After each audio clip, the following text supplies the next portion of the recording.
Good evening, everyone. I see we are now streaming live on YouTube, so I'd like to welcome everyone to our special virtual council meeting for Monday, April 12th, 2021.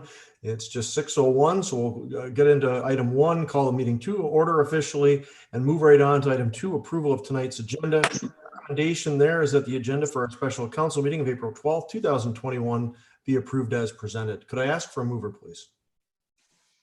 Moved by Councillor McConnell, seconded by Councillor Ostrander. Any discussion on the agenda tonight?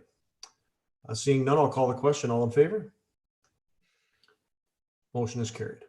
Item 3, declarations of interest. Any member of council have a declaration tonight? Seeing none.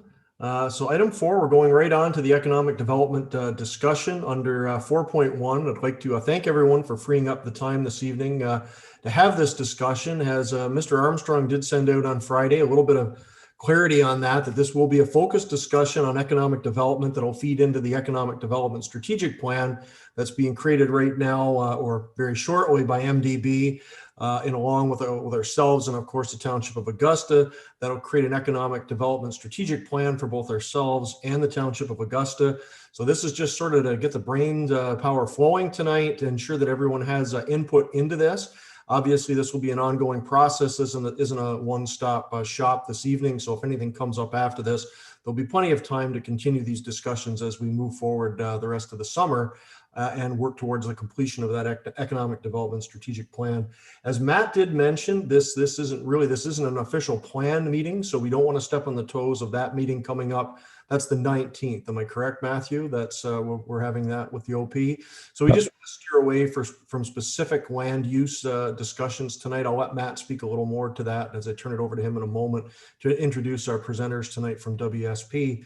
But other than that, it's pretty much open up for everyone, just a freewheeling discussion on economic development. I hope everyone had the chance to take a quick look at the strategic plan from 2020 and just refresh your memories with regards to the economic development portion of that. I thought once we get into the open discussion, we'll just go around the table and review those economic development pillars. I believe we had 5 on there, so I thought we could have a discussion sort of focusing on that this evening. But before that, we do have presentations, and I do want to welcome our friends from WSP this evening, Samantha and Anita, and I'll turn it over to Matt for any other words of wisdom and welcome tonight, and then we'll move along. Matthew. Thank you very much, Mr. Mayor. So this evening we have WSP, our planning consultants, with us. We have Anita Sott, who is kind of our lead planning consultant, as well as, and I apologize beforehand, I'm going to murder your name, but Samantha Gatchin, close. They're kind of here to kind of set the stage for some of the feedback that we received when we went out to the public from a visioning perspective. And so that will help to just kind of guide what we're hearing from the public, and then be able to put that in the context of our strategic plan and those types of documents. So without further ado, I'm probably going to hand it over to Anita, and she'll kind of lead us right into what they've heard from an economic development standpoint, and then that will set us up for our next step. Thank you. Great, thank you, Matthew. Just confirming that everyone can see my screen if I shared it successfully. Yeah. Great. Okay, good evening, Mayor Todd, members of council and town staff. As Matthew mentioned, my name is Anita Sott, and I'm a senior planner with WSP in Ottawa. I'm joined this evening by my colleague, Samantha Gatchney, so very close pronunciation, Matthew. Together with our project manager, Nadia DeSanti, who unfortunately couldn't join us tonight, we've been working with the town since mid-2019 on the comprehensive official plan review. So the official plan review project will result in a new official plan for the town that will guide growth and development over the next 20 years. We last presented to council on January 6th, 2020 to introduce the official plan review work plan, the public consultation plan, and the results of the growth management analysis that was completed by Hemson Consulting as part of the project. Since then, the official plan review process was temporarily put on hold for a portion of last year, due in part to the COVID-19 pandemic, but also pending the province's release of the new Provincial Policy Statement 2020, which has come into effect as of the end of last May. The official plan review process has since been restarted with a pre-consultation meeting with the provincial ministries, as well as the preparation of a background report in July 2020, and a series of online community and stakeholder engagement activities that we held last fall. Since that time, we've also prepared a series of 3 discussion papers on various policy issues with specific recommendations for changes to the town's current official plan.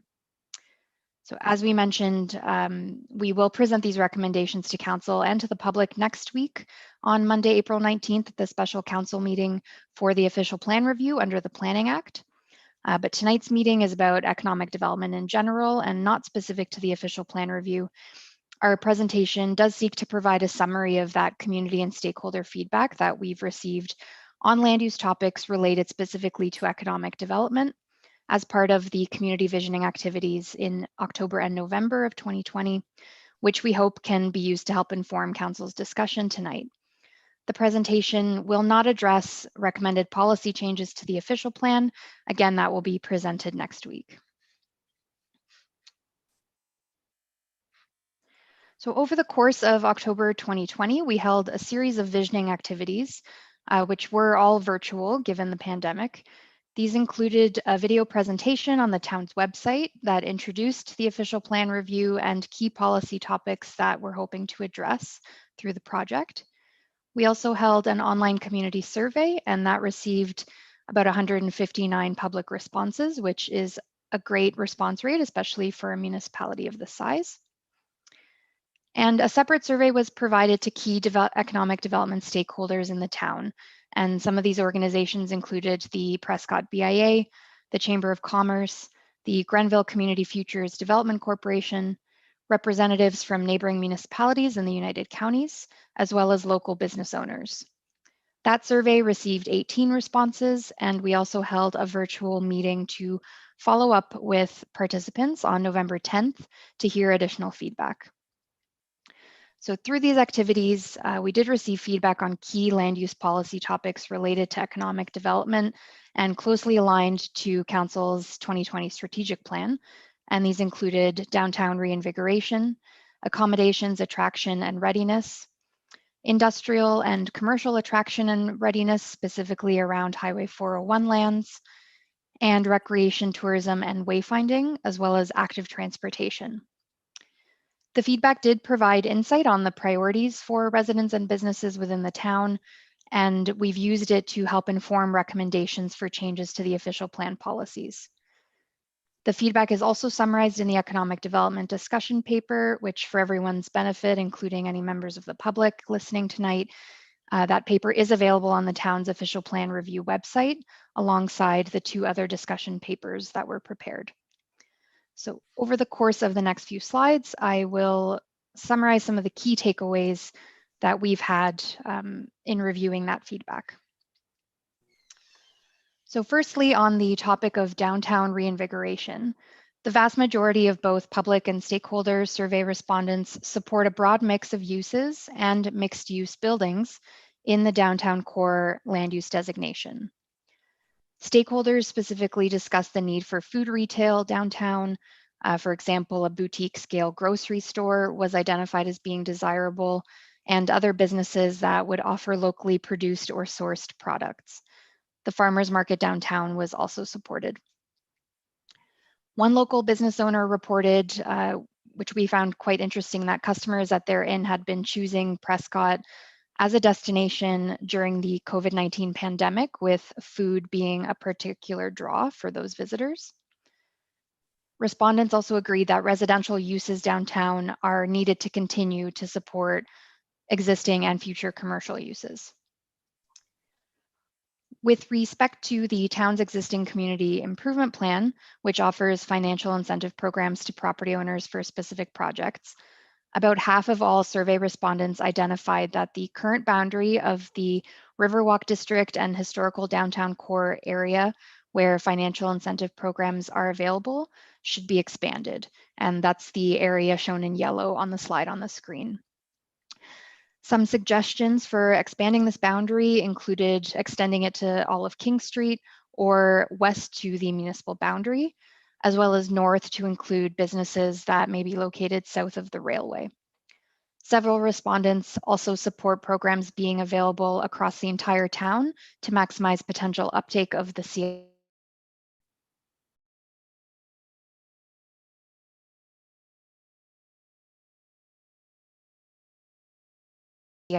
and acceptable commercial lodgings and accommodations. The vast majority of survey respondents support more commercial lodgings and accommodations being available in the town. We did ask in particular what types of lodgings and accommodations are desired, and the most popular types were boutique hotels and inns, bed and breakfasts, and to a somewhat lesser extent, hotels and motels. In order to attract this type of development, respondents believe that other attractions and entertainment options are key as being available to draw visitors and to support those commercial stays.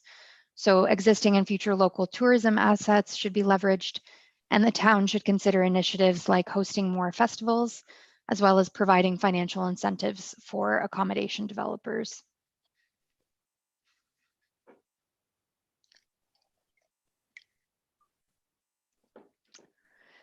On the topic of industrial and commercial attraction and readiness on lands adjacent to Highway 401, we asked respondents what industrial and commercial land uses should be permitted, specifically on vacant lands. So respondents generally supported a variety of industrial and commercial uses. More specifically, the majority suggested that light industrial uses, as well as big box retail, would be appropriate, with some suggestions for large format grocery stores and uses such as automobile vehicle sales.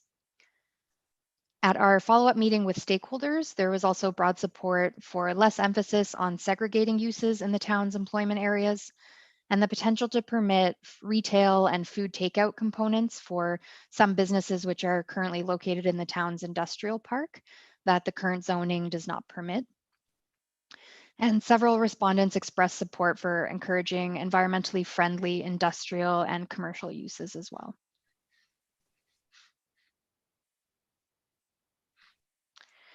There is also a large vacant area located in the town east of the existing independent grocery store and south of Highway 401. We asked respondents what they would like to see in this area if it were to be developed in the future.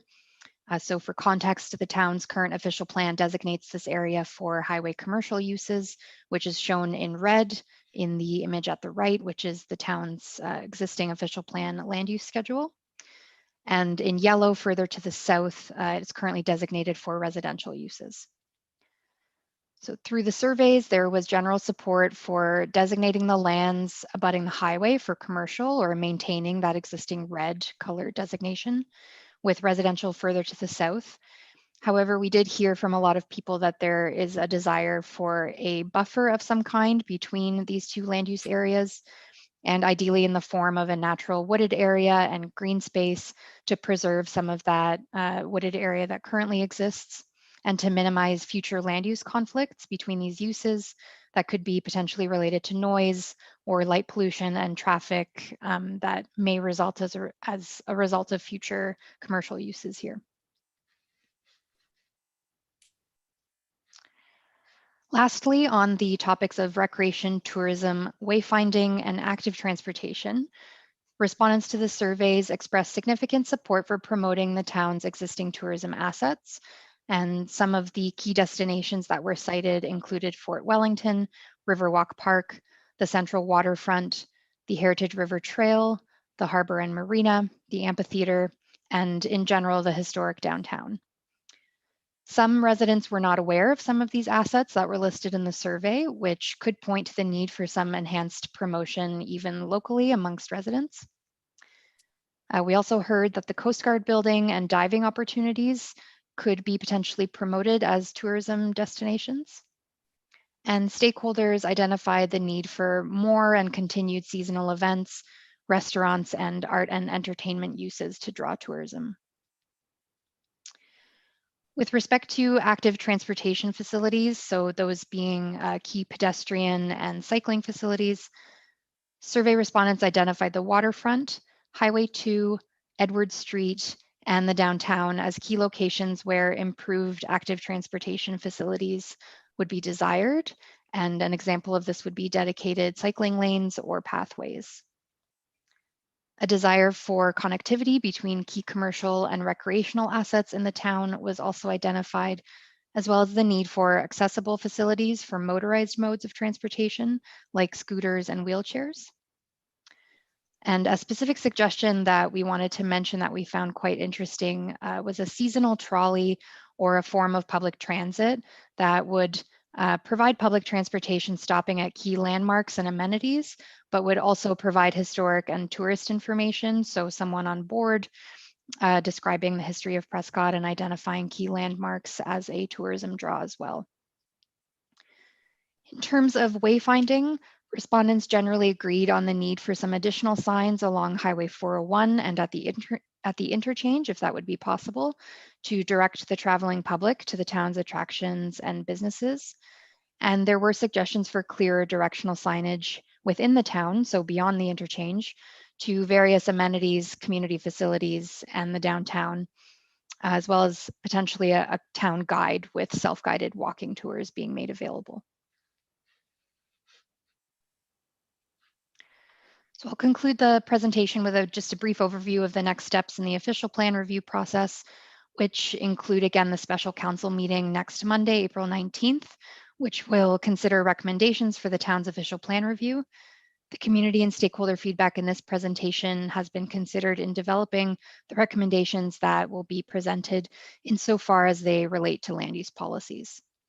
Following that, we will be preparing the draft official plan, which will be made available for public review, we anticipate in early summer. And on the slide, I have also included the town's official plan review website link, where community members can stay up to date with the project process and where comments can be submitted.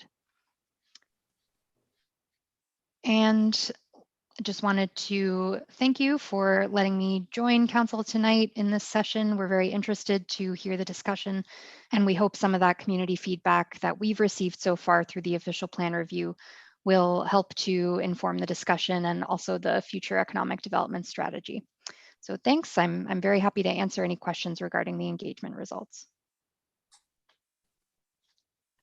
Thanks very much, Anita. Great presentation, a good overview of what your feedback was. And I just remind everyone that the meeting tonight is not to delve into the OP recommendations. That'll come next week. But tonight, just focus on economic development. And obviously, their subjects are in there. But mainly, we have to look at our strategic plan this evening. But I'll open it up for any comments, questions from Anita or Samantha this evening directly on the presentation. And then we'll move to a more open discussion on the pillars. Councillor McConnell, please. Thank you, Mayor Todd. You mentioned the questionnaire, 159 responses. Every time we put a questionnaire out, we get quite a few responses from outside of town. I was curious whether all 159 of these were Prescott people or were some from out of town, and if so, what's the breakdown?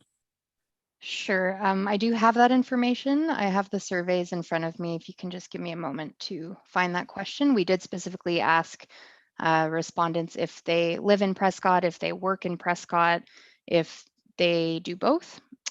So I can tell you that 78% of respondents to the public survey were year-round residents. We did have 15% business owners responding to the public survey. 23% identified that they live and work in Prescott.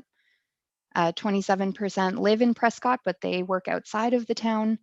And just under 4% responded where they were not residents of the town, but they do work in the town. So majority residents within the town. Thank you.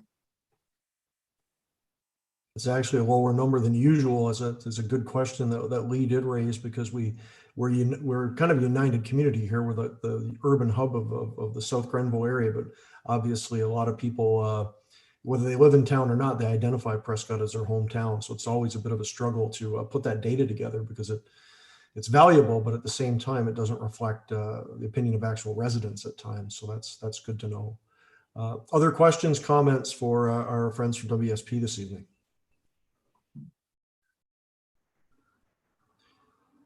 Don't see anything specifically related there right now. So thanks again for the presentation, Anita, and thanks for joining us tonight as well, Samantha. Dana, I'll give you a moment if you have anything you wanted to add to any of that. Obviously, as our Economic Development Officer, anything you want to chip in relating to the items that were raised by Anita just now in the presentation. Thank you, Mayor Todd. Through you to Council. Yeah, I think it really, it's an exciting, some really exciting results to see. And I was really pleasantly surprised to see how well the public feedback is really aligning with, I think, some of the goals and priorities that we've already identified through the corporate strategic plan and just in some of our own internal conversations, and that I hope to flesh out a little bit more as part of the development of our economic development strategy. And I think we had a really good cross-section of feedback as well from business owners, residents, all different types of sectors, which was great to see. And I hope Council would agree. We got some really exciting and positive results that I think set us up for some good initiatives to pursue moving forward. Something else I had actually just emailed Anita about earlier today and hadn't had much of a chance to review the discussion papers just to kind of go back in some of our previous discussions. But I'd also like to look at, as part of our strategy and maybe the official plan review, allowing greater uses in the residential areas to permit some more home-based commercial operations, because I'm sure Council would recognize we are somewhat limited in our availability of commercial properties. And sadly, we're kind of experiencing a bit of an issue in our downtown right now with some of those properties that just aren't available. And as a part of that and some other new bylaws that I'm hoping to maybe pursue moving forward, we can really try to get these commercial properties reinvigorated, the ones that do exist, as well as provide some new commercial opportunities moving forward. Lots of other comments, but I won't go on. I'm sure there'll be lots of opportunities to bring that out through our economic development strategy development. But thank you, Mayor Todd, for the opportunity. Thank you very much, Dana.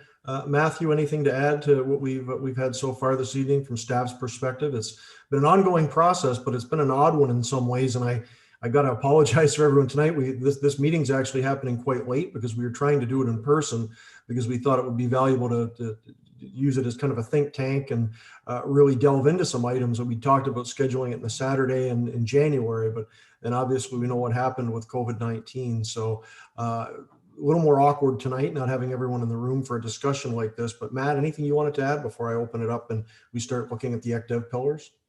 No, I think I would just echo what Dana mentioned, is that the alignment between what we're seeing from the public and what we're seeing from what we developed in the strategic plan in 2020 are very well aligned. So we're happy from that perspective, as well as we have had great success with our CIP program, and the feedback that people think we should expand that, then that's fantastic. Is that they see that it's a valid and useful program, and then being able to help support more businesses. And I have to say that we've, if anything, we've been too successful. It certainly we've put additional money behind that beyond what we originally thought it would be. So I'd rather be more successful than not successful enough. So that for me is a really big push and emphasis for how we can help people really rejuvenate properties and make it into something that brings new businesses to town, or perhaps the opportunity to change locations, and that just helps everyone from a rehabilitation perspective. So thank you. Thank you very much. So I'll give everyone just one more shot. Anything else in regards to that presentation before we move on, because we really should try to separate the two items as best we can this evening, just because we do have the official plan meeting coming up next week. And tonight was envisioned more as an ECDEV strategy plan piece to let everyone have their initial input into that strategic plan that we'll be working on very shortly with MDB, Augusta, and the other associated partners. Oh, actually, Councillor Jansman, I should, as our ECDEV chair, any comments as well before I open this up to everyone and we start reviewing the pillars? Thank you, Mayor Todd. Thank you, Anita, for that presentation. It was very, very good. I too was quite pleased at how the response responses of both surveys were very much in line with the conversations we've had various times around the table. So we're kind of on the same page, which is really quite hopeful, right? If I could, before we leave your presentation, Anita, you made mention that perhaps if the zones were going to change from the barrier by the 401 commercial to residential, perhaps it would be with considering green space and that kind of thing, just to break down the noise and make a definite line in the sand, so to speak. How with environmental concerns being such a movement these days, what else could we do to possibly prepare for next week's meeting of how else we can use that environmental, like, you know, other than maybe trees and whatnot? But is there, from your experience, could you suggest anything else?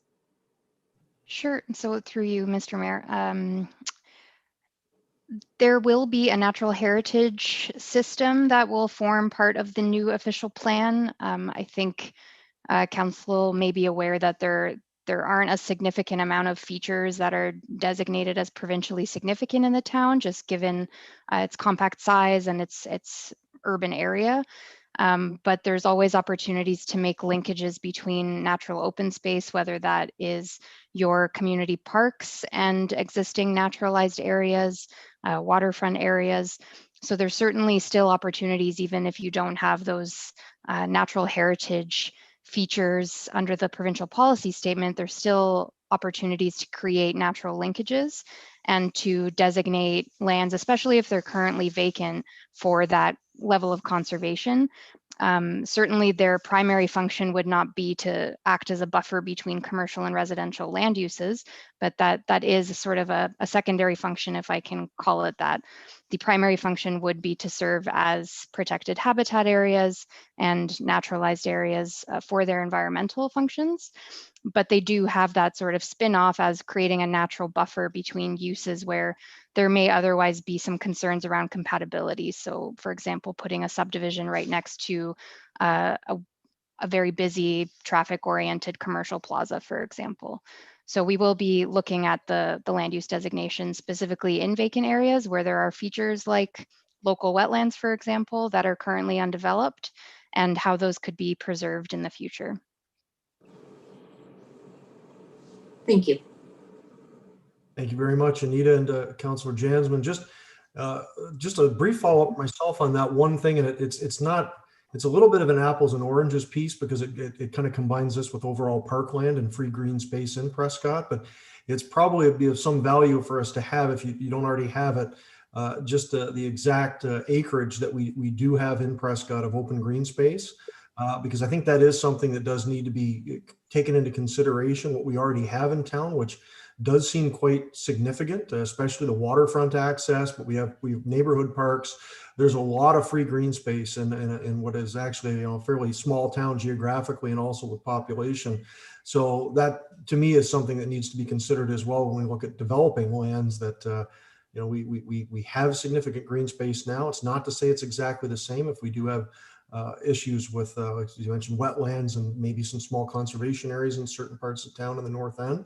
But I think it's a good number to have as well, what we've got for the acreage, and also how that would compare to other municipalities our size, because I think we would stack up quite well there, particularly with riverfront access. I don't know anyone that has quite the public access that we do there, but it's just something to note as we go into that discussion next week. So excellent topic to raise, Councillor Jansman. Okay, so with that, then I think we can move along into the more freewheeling part of this evening. And really, we were trying to get this meeting for some time now, just to sort of update where we were last year, where we left off with the strategic plan discussions, and to focus this on what we'd always seen as the next step there was the economic development strategic plan. So we've sort of expanded the focus tonight and had that great lead in from WSP to provide a little bit of information and also to give us a little bit of a highlight of what's coming next week with some of the recommendations for the OP. But now I'd just like to move along to just a discussion on ECDEV's strategies for ourselves and how we can use the information we have and the opinions that councillors individually have here to help inform that ECDEV strat plan that we're working on right now. And obviously everything has to be sort of tailored in together with the OP and that strategic plan that we're doing with Augusta that MDB is heading up for us, or will be heading up for a short. I think Augusta's voting on that. I think that's this evening. So hopefully we'll have both parties fully approving that plan very shortly. So I noticed that we did send out the ECDEV, or sorry, the strategic plan that we did. Hard to believe that was it January or February of 2020. It actually seems like forever ago now, given all that we've been through the last 13, 14 months, but it was sent out so everyone could refresh their memories on this. And not to put everyone on the spot tonight, but I thought we could just kind of whip around the table and just look at the economic development pillar in the strategic plan section of the document, and just whatever discussion anyone has on the individual pillars. I think we can just it's a good way to get the ideas out. We actually have Anita had 4 pillars on hers. We've sort of got 5 in there because we still do have the regional transportation piece at the end of that, which is a little beyond the official plan, obviously, because that's more of an external thing. But I'll leave that in there as well. But we could start with downtown reinvigoration.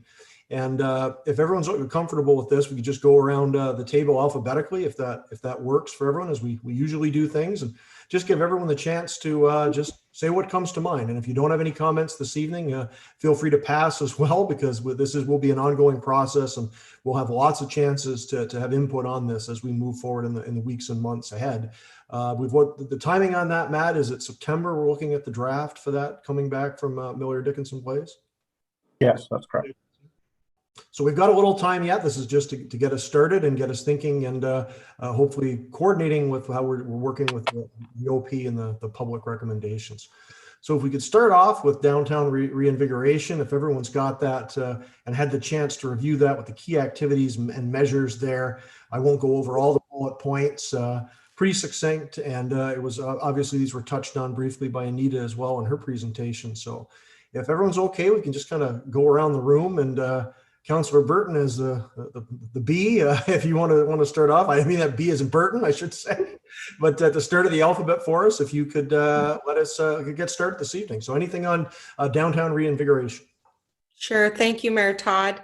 I think I definitely want to thank our people for the presentation this evening. It really puts a light on the public feedback that we're getting, and I appreciate that people are interested in what's going on in our town. So, you know, I do like the idea of more residents in our downtown core, and food. That was a big thing that they were discussing this evening as well. And I think it's important to suggest more events downtown as well. You know, family, youth, and for seniors, because we do have a lot of seniors here in our town, and try to fill those vacant store fronts as much as we can. So, but that's my 2 cents for right now, and I'll let other councillors put their thoughts in there too. Thank you.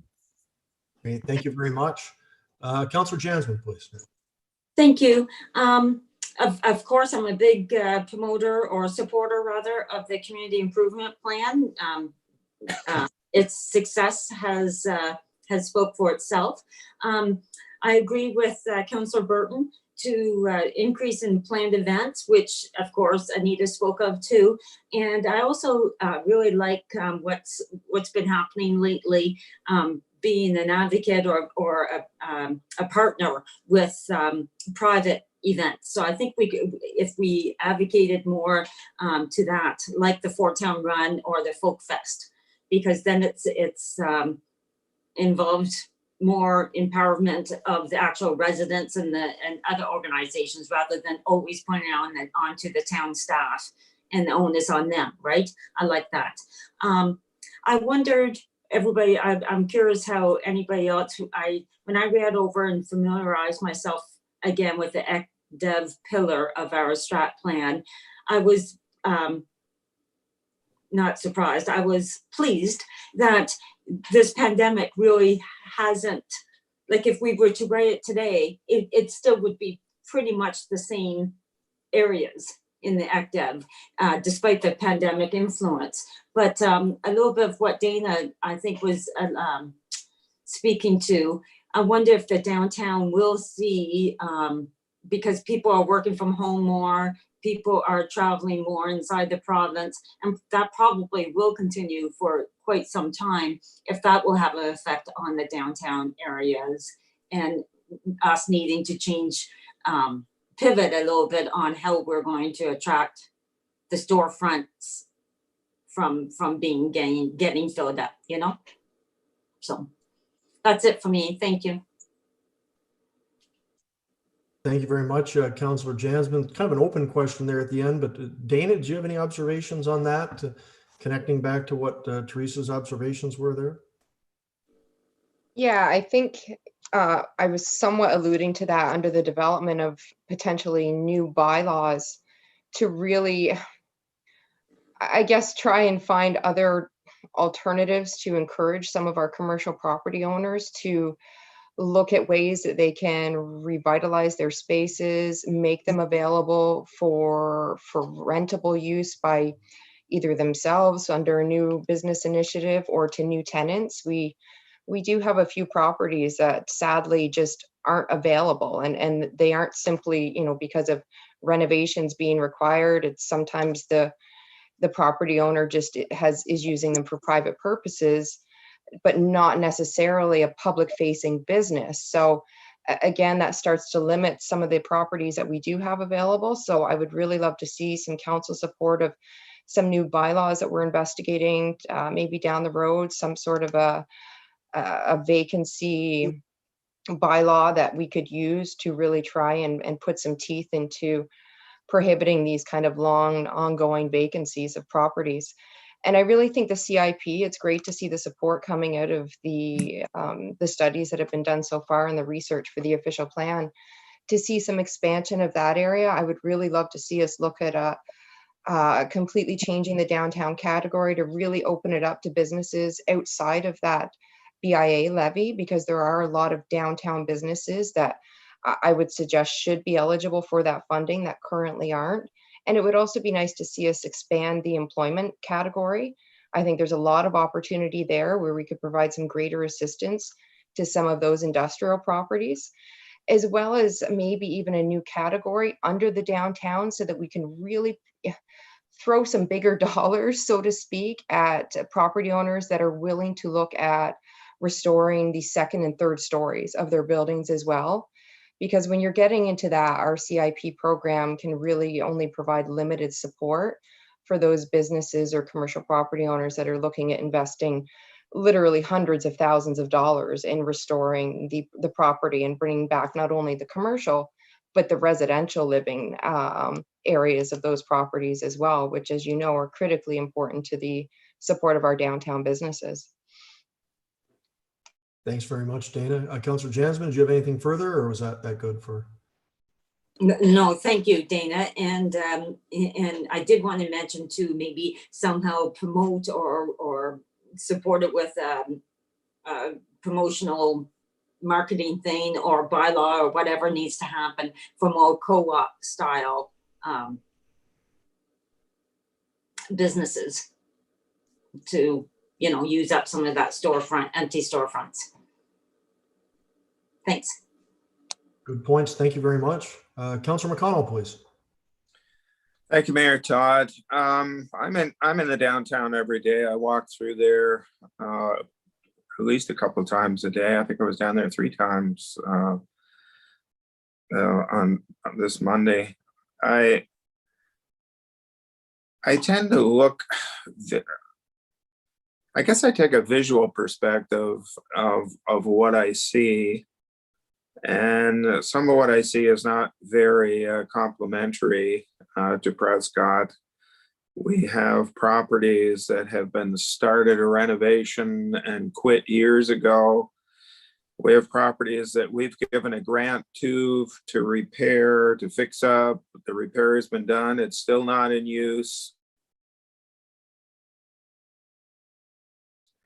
On our Friday morning this past week, we were talking about the downtown, and Councillor Shankar mentioned, can we not do something about dirty windows of stores that aren't occupied. And when we went on to talk about weeds that grow up, little strips of grass that aren't very well kept, garbage laying around. To me, if something looks prosperous, you are more apt to encourage people to come there, live there, rent there. And I think what I would like to see us do is actually do an inventory of the properties downtown on a building by building basis. And we take a look at this building and we say, okay, this building needs painting. And we make a list of what each building requires. And then we sit down with the building owners and go through it with them. If there's something we can do to help them with it in the way of a grant or a loan or what have you, maybe we can do that. But I think the building owners need to be approached, not just kind of read it in the paper. Well, I guess they can't read it in the paper anymore because the paper's gone. But you know what I mean? We need to tackle it head on, building by building. And the other thing that I'd like to see is, and certainly we've taken a big step that way with the building that they're putting up, the apartment building on a lot of the old Daniels Hotel. And visually from King Street, that's a nice look. They got the stone, they got the brick on there. I walked by on the Water Street side today, and they've got stone up part way wrapped around the corners. So it's going to be a good looking building from all sides.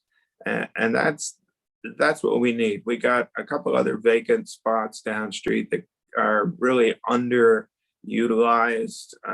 that I think are prime for something else like this.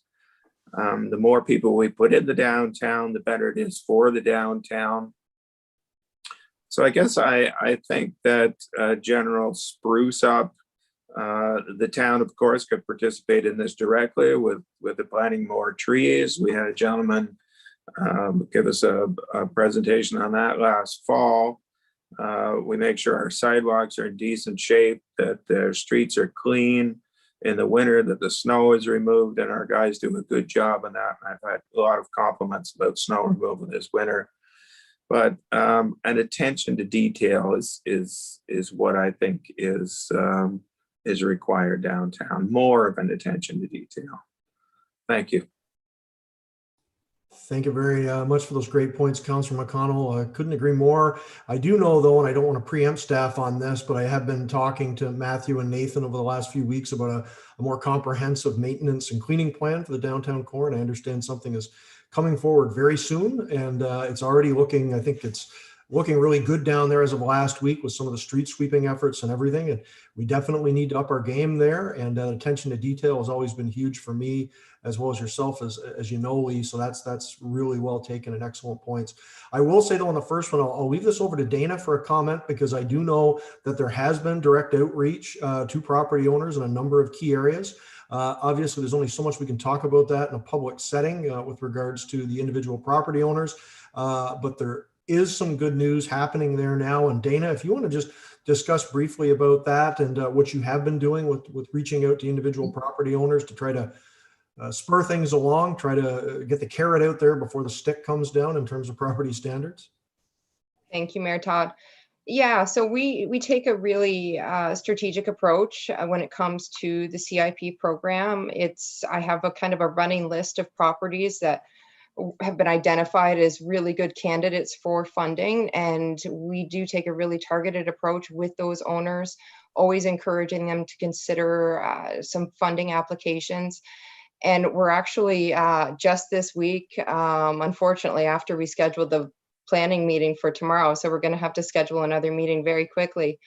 We've just received a really exciting application for what everyone I'm sure will know is the Springer property at 189 King Street West. It's at the corner of Center and King.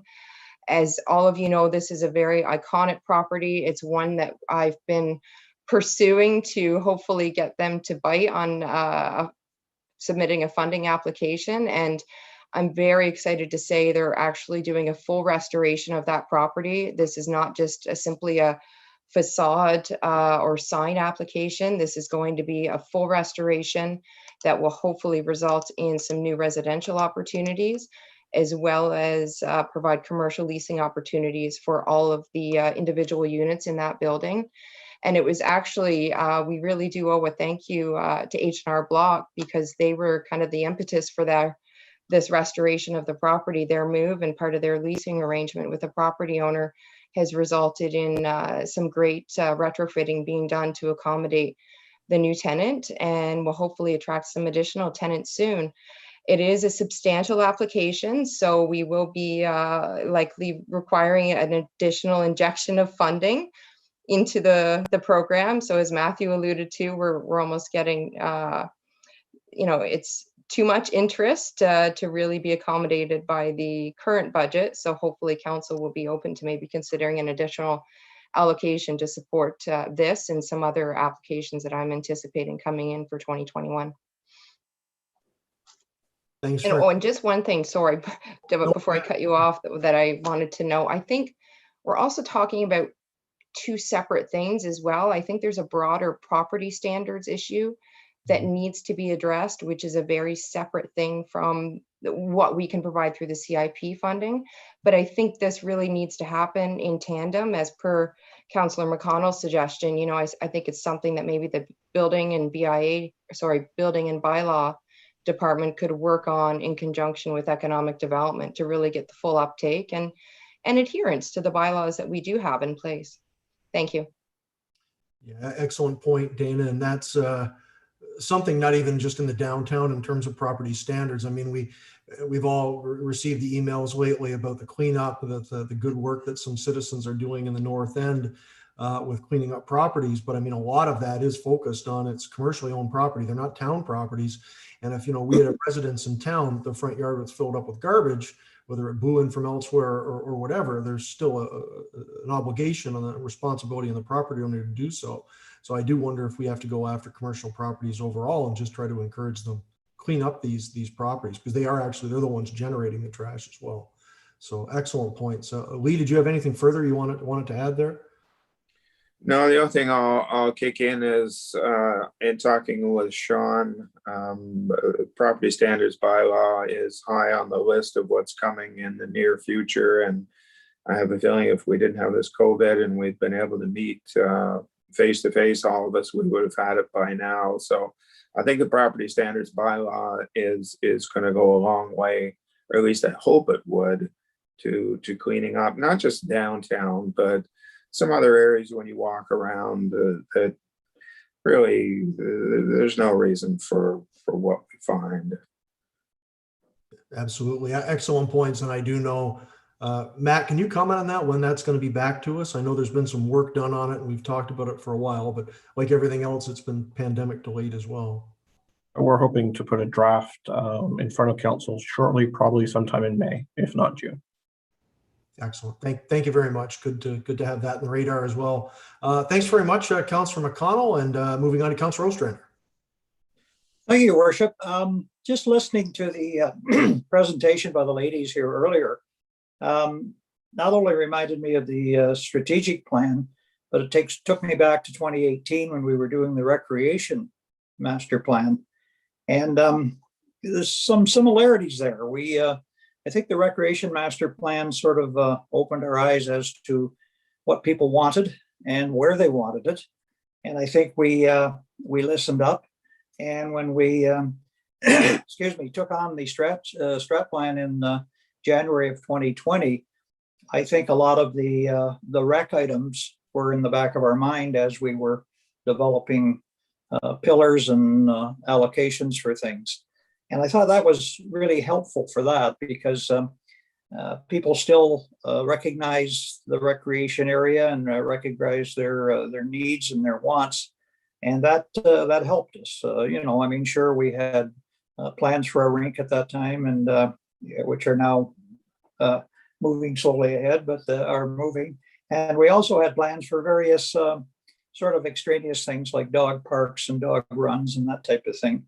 And I just caught that flavor from what the girls were presenting tonight, as far as people were pretty distinct in what they wanted to see in Prescott. And I think what they want and what we want has gradually come closer together in recent years. I think we understand them and they understand us better.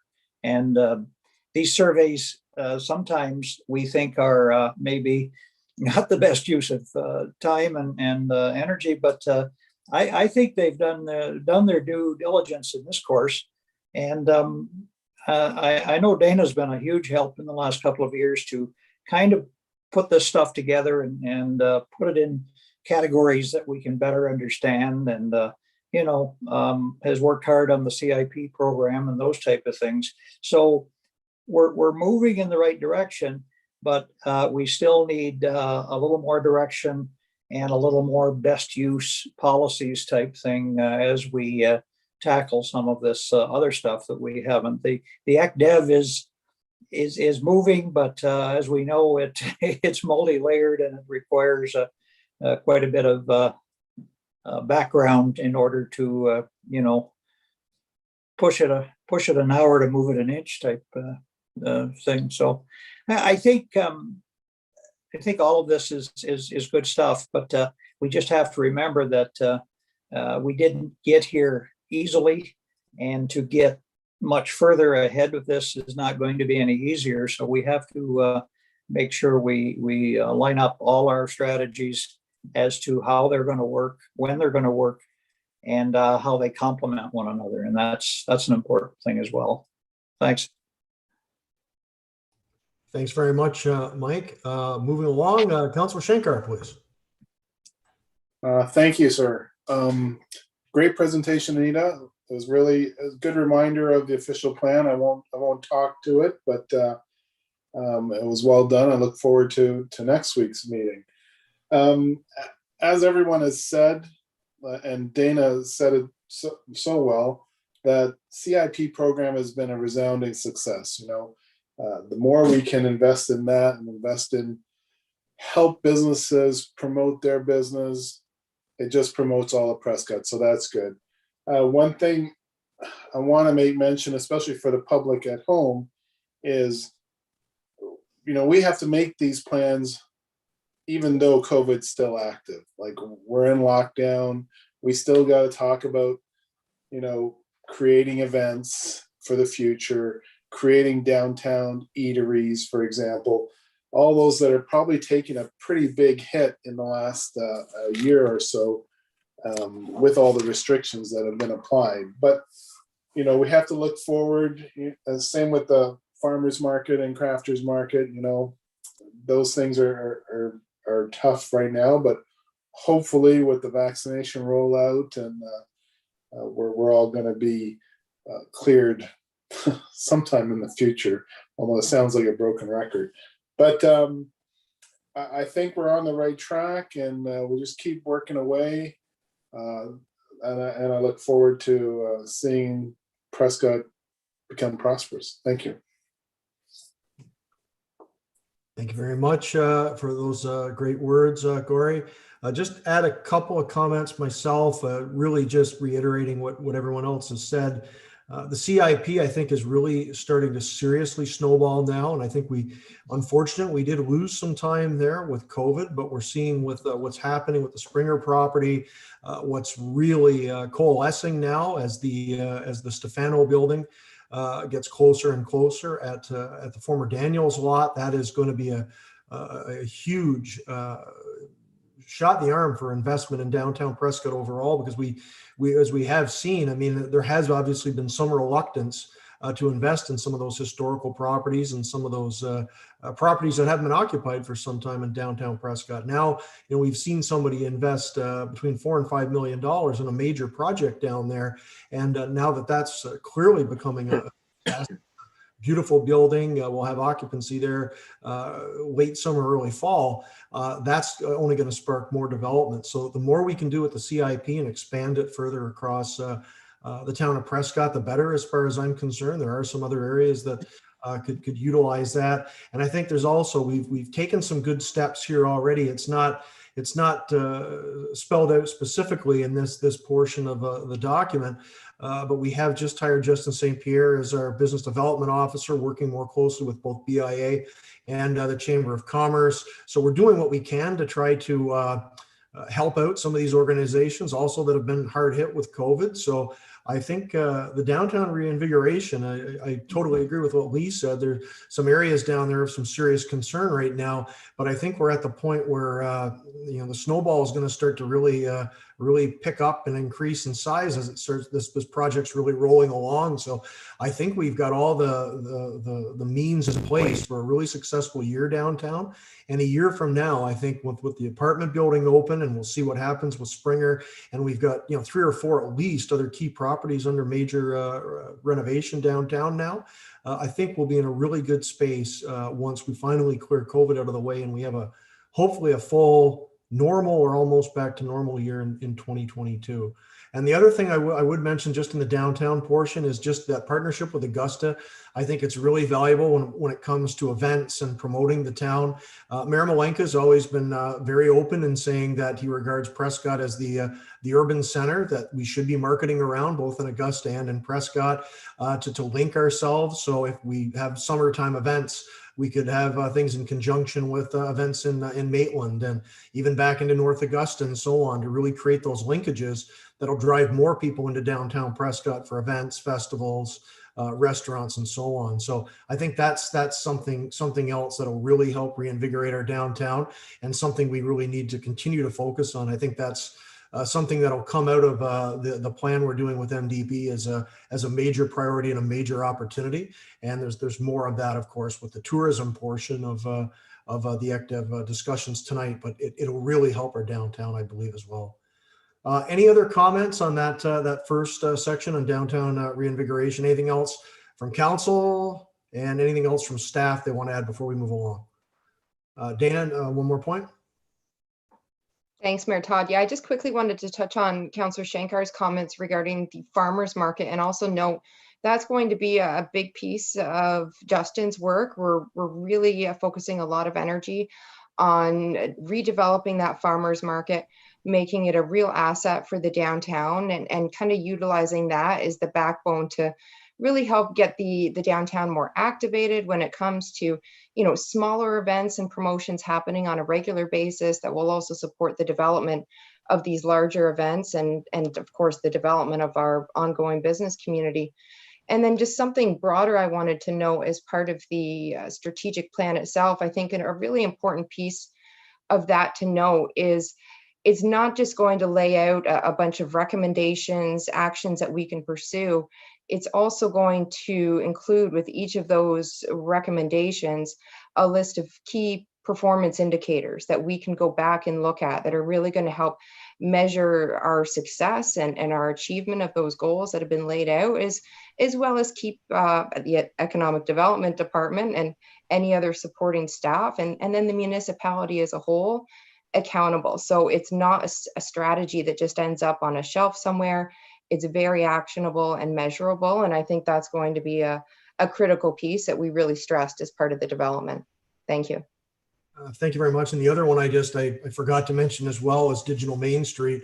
You can really tell we did this pre-COVID, because that would have been one of our key activities, I'm sure, if we'd had the knowledge of COVID at the time we did this. So that's obviously something we've already committed to, and we've had Justin doing some great work there in partnership with Augusta and Edwardsburg Cardinal. And I think that it stands to reason we'd continue that in the future as well, so we can ensure that the mom and pop businesses and the unique experiences downtown are fully able to embrace that digital economy, because it's only going to get bigger going forward, and small town stores are just going to have to embrace that more and more. So that's another key activity I think that would need to be added there as we move forward. So we can move along then. So second item is hotel attraction readiness, just regarding any sort of accommodation as well. We can branch it out in the discussion a little more beyond that. So just go around the table again. Councillor Burton, please.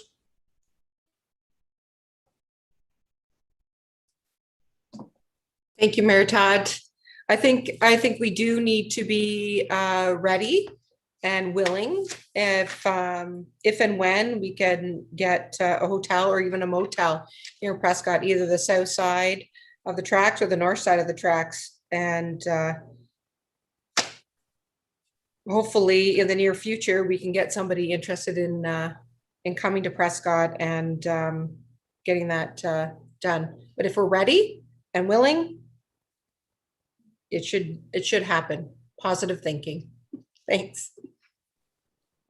Thank you very much. Councillor Jansman.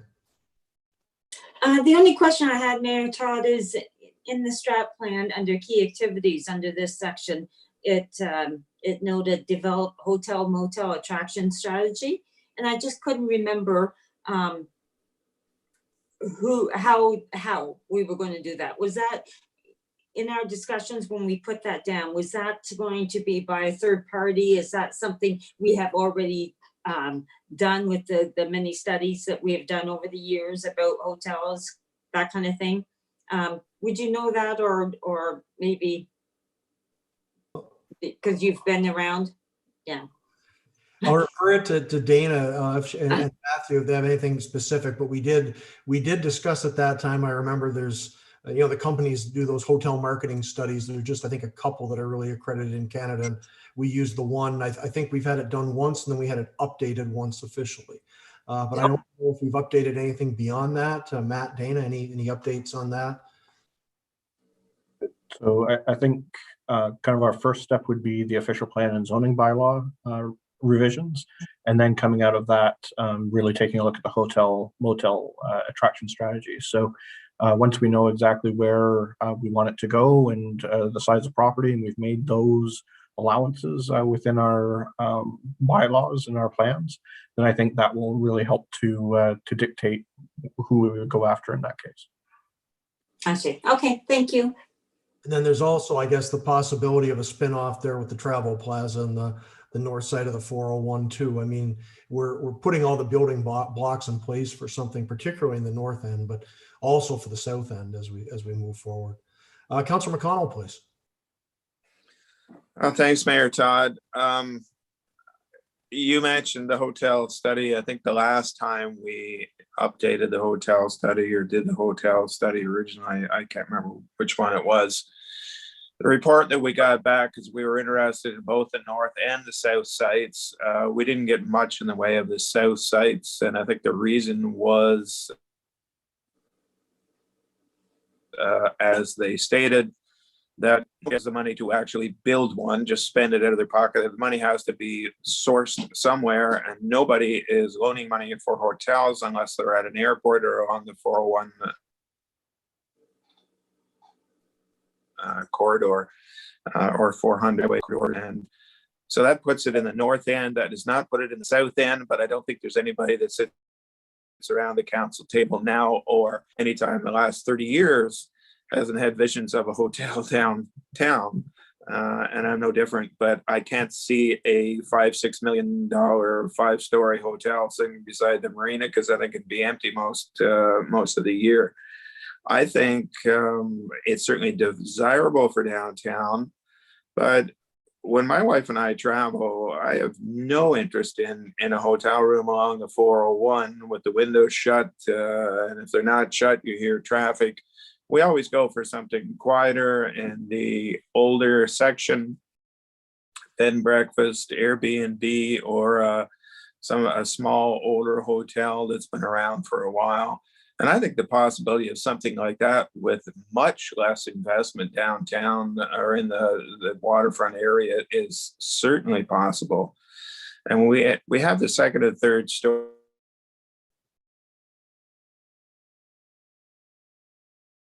stories of some of the older buildings downtown are built for a bit of a problem, but You're breaking up a little bit. There's the 3-story brick build. Pardon me? You're breaking up a little bit there. You paused a couple of times. It must be your net connection. Oh, I'm sorry. Yeah, because I've lost council a couple of times. There's a few buildings downtown with second and third stories that really haven't got much done with them that I think could be developed into something like that, a boutique type hotel. You're talking maybe $1 million instead of $6 million. But with the proper marketing, with the proper decorating, I think that would be very attractive to people that want to stay in a downtown area. I know it would be attractive to me. Thank you very much, Councillor McConnell. Yeah, you did just break up a bit of it, but I think everyone did get the gist of everything said. I think it just sort of stopped and then it started again almost immediately. It's like you're on a little bit of a tape delay up there on James Street. Some people would say that's a good thing. Thanks very much for that great input. And yeah, I would just note, like with Brockville and Kempville with the Rob Thompson development, something like that. I think we're moving towards that as we're seeing more development in the downtown. So I think you're dead on with that. That we could see some investment there in the not too distant future with a developer. Councillor Ostrander, please. Thank you, Your Worship. The accommodation thing has kind of been a football. We haven't really put it down on the ground in any particular place. I do recall my first year on council, we had an offer from a Cornwall group for the downtown area, and we spent more than a couple of sessions listening to presentations from them and where they thought it might go and all that. And it didn't really get too far. We had some sort of some roads to travel with Parks Canada as far as that area goes, and I'm sure you're all well, you'll remember that well. But in the last 4 or 5 years, any conversations or any approaches we've had have been for the North End.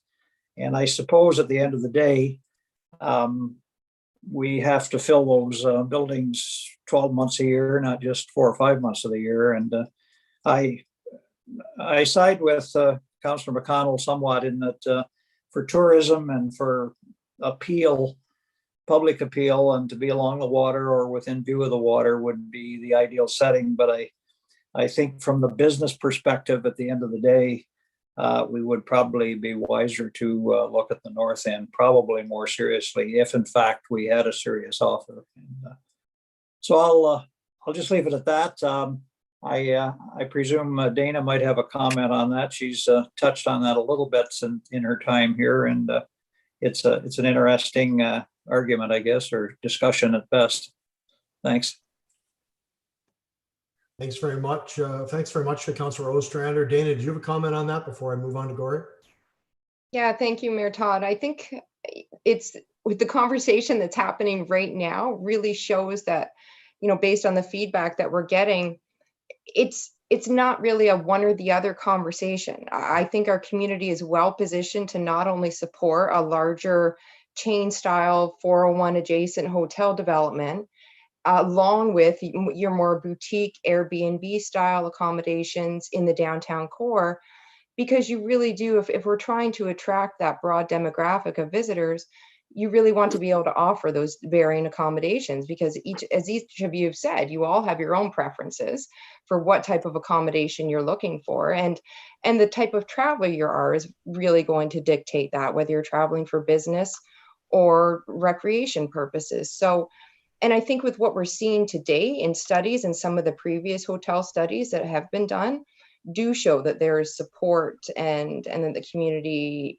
does have the capacity to support 2 different types of hotel developments. And I think it's important that we look to attracting both of those. And the economic development strategy will also incorporate some of that as well. And I think that's an important piece that we really need to, it's not just going to be economic development, there will be a lot of tourism aspects, including the accommodation side, that we look at as part of the economic development strategy. But I would say don't discount one for the other. Yeah, excellent points, Dana. It really is 2 completely different markets in many ways. And the one thing we should note that hasn't come up yet is we do have Zen's Inn downtown now that have been, by all measures, I think, a very solid success. And I think Ben Quenville as well with the Property Guys building is also doing some Airbnb rentals in that and his renovations upstairs. So we're already seeing it to a point. It's just a question of how much more of it we will see. But I do think that Zen's model and the Rob Thompson model and so forth, I think there's a nice fit for that in expansion in downtown Prescott. So yeah, excellent points. It's really not, it's a little apples and oranges, even though it's both accommodation. Then there's also, of course, our B&Bs. Councillor Shankar, please. Thank you. I'm also a big fan of hotels coming to Prescott. I've been here 30 years, and we've been talking about that probably for 25 years, that a hotel's coming. To be honest, I don't care if it's in the North End or in a waterfront, as long as we get one. I think once you get one and they're successful, then it will open up the eyes of others to perhaps build another one. You know, there's been mention about the Airbnbs and the smaller ones like a Zen's Inn. I think that's great. You know, maybe we can promote that through the CIP program. You know, more smaller investors like a Ben and Ashley. But to get the big investor, I think you need to get a spot along the highway, especially with the traffic on the highway. There's just so much traffic that goes by, and this is a good spot to stop between Toronto and Montreal. It's probably, you know, it's not exactly halfway, but it's a good spot. So I'm all in favor of that, and I look forward to it. And, you know, let's see what the world provides. You know, if someone comes along with an offer, we definitely will look at it. Thank you. Thanks very much, Gory.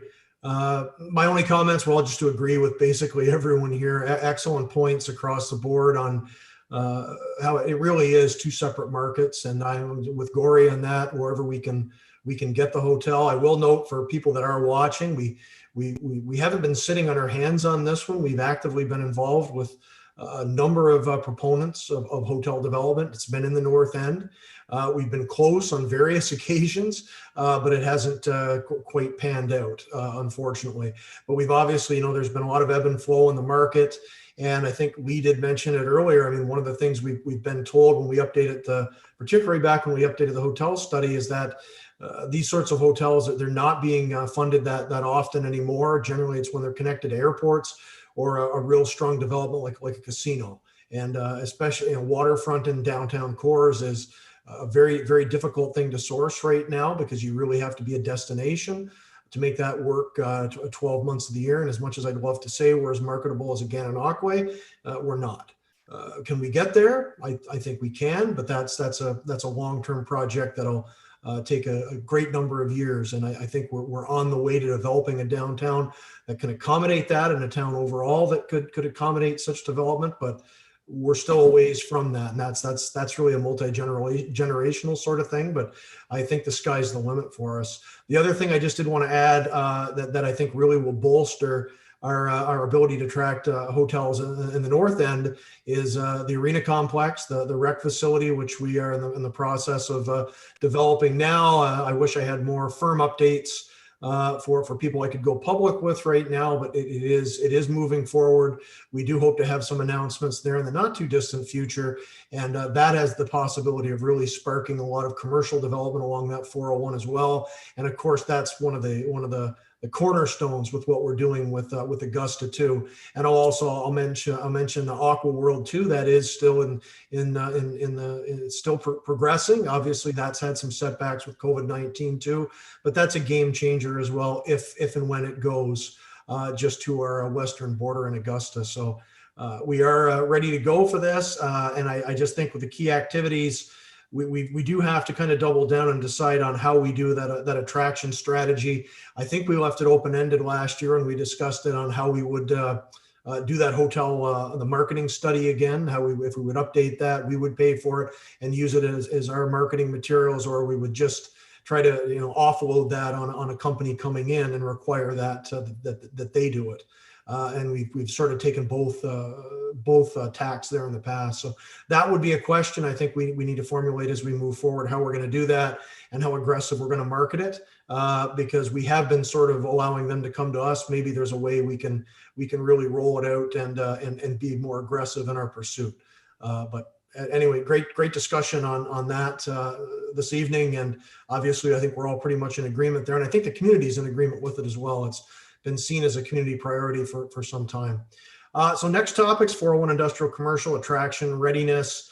We've touched on this a little bit already tonight, but we'll do the go around the table again here and just comments there on the key activities we approved last year, measurements, and where we are right now. And again, I'll start off with Councillor Burton, please. Thank you again, Mayor Todd. I think it's important to listen to the public and the suggestions that they put in the survey.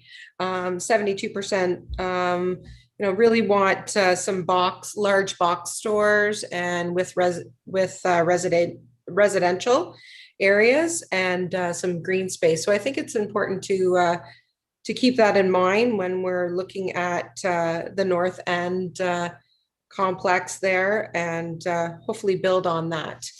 But definitely listening to the public is it's an important factor in this discussion. Thank you. Thank you very much, Councillor Burton. Absolutely great points. Councillor Jansman, please. I'm not really sure if I can add much to this section. I was happy to see the provincial site certification being mentioned in our strat plan, although we're really kind of not in control too much of that. It's province led, so we've been waiting on the province. Is that not right, Matthew, for a while now, right, to get the certification process back open again? So I believe we can move forward at any time, but the question being with some of the developments that we've been looking at and talking about, then just whether it's required or not. And thank you, Matthew. And just a thought of, that the whole urban forestry policy to somehow include that, if our lands in there are all swampy, to have something come from that good rather than trying to fix it, I say that, and I don't know a whole lot about that, but I know it too is a growing movement with our environmental concerns. Thank you. Thank you very much, Councillor Jansman. Councillor McConnell.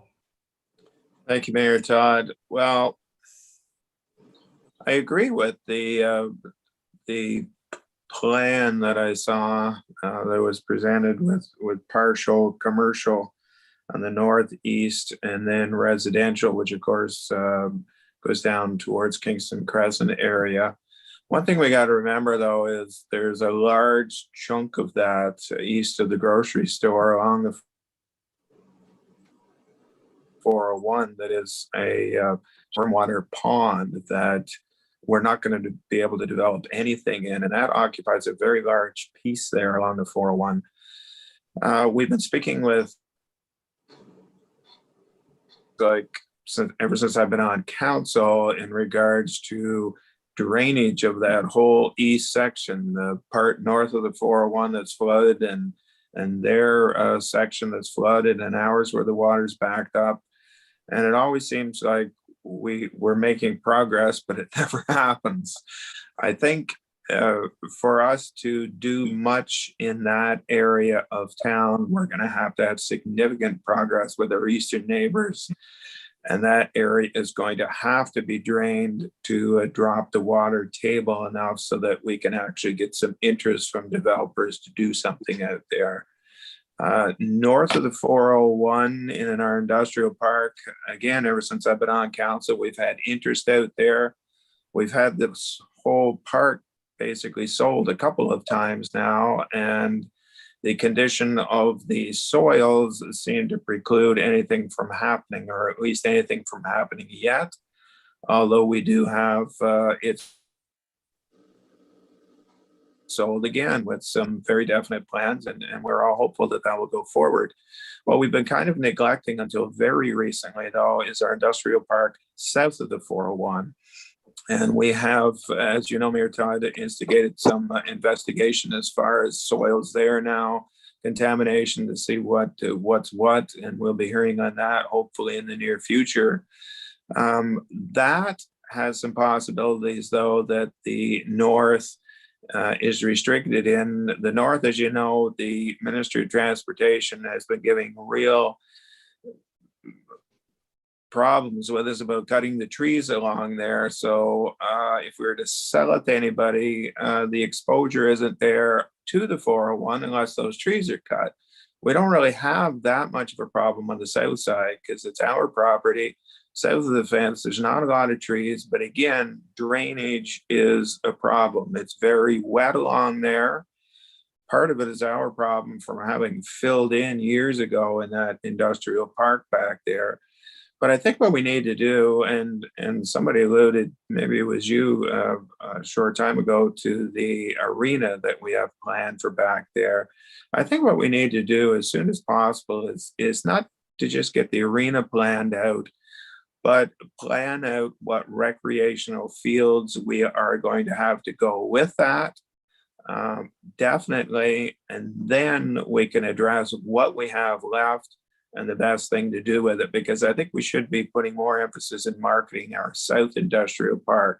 It's the easiest to develop, I think. We have roads into it.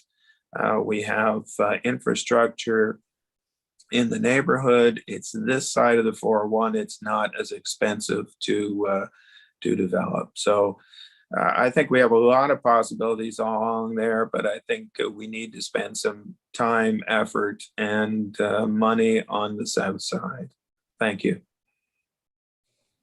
Thank you very much, Councillor McConnell.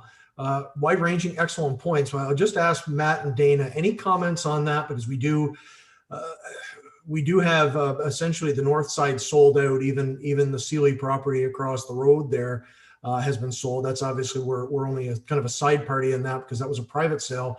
But just maybe quick updates and comments on some of the items Councillor McConnell raised there. Yeah, thank you, Mayor Todd, through you to council. So first, I'll just touch on the development drive lands. We are definitely, we've hired the engineering firm who completed some of the studies in the past, and they are going out to do a very fulsome assessment of those lands so that the town has a really accurate picture of what we're dealing with there and what sort of site remediation we may need to be looking at to really prepare those sites for development. We do have several developments slated for those lands that we're very excited about that are moving forward. And when it comes to the trees, something council may not be aware of is MTO, for their own purposes, actually went in and cleared all their trees on the shoulder on the west side of the northwest side of the 401 in the summer of 2019. So there is no impediment to development for the majority of those town-owned lands. So as far as the developers that they have been sold to, that was definitely an appealing factor. So they aren't going to have to deal with MTO tree clearing requirements. There are a couple of parcels that are now privately owned, as well as the Riverside Drive parcel, that were not cleared by the MTO for some reason. They didn't start the clearing until immediately west of those. So unfortunately, they didn't do it all, but it does open up our lands and eliminates anyone from having to go through MTO to get approval to clear that.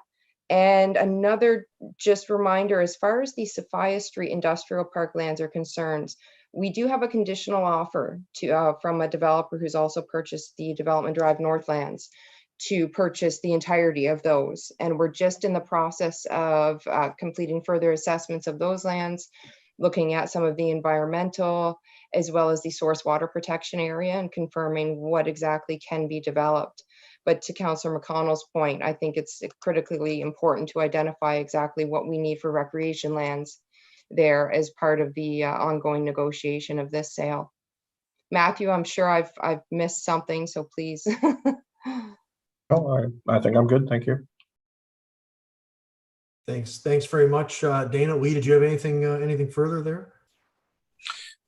Just one other thought that I had. I mentioned that huge drainage pond on the northeast section of Prescott there. If we could get Edwardsburg Cardinal to drain their section, I'm wondering if it's a possibility that we could actually make that drainage pond then disappear if we could connect our drainage to their drainage, which probably is going to wind up going to the creek in Johnstown, where it likely originally went before a bunch of infilling. If that were possible, then that would open up a considerably larger chunk for probably commercial development.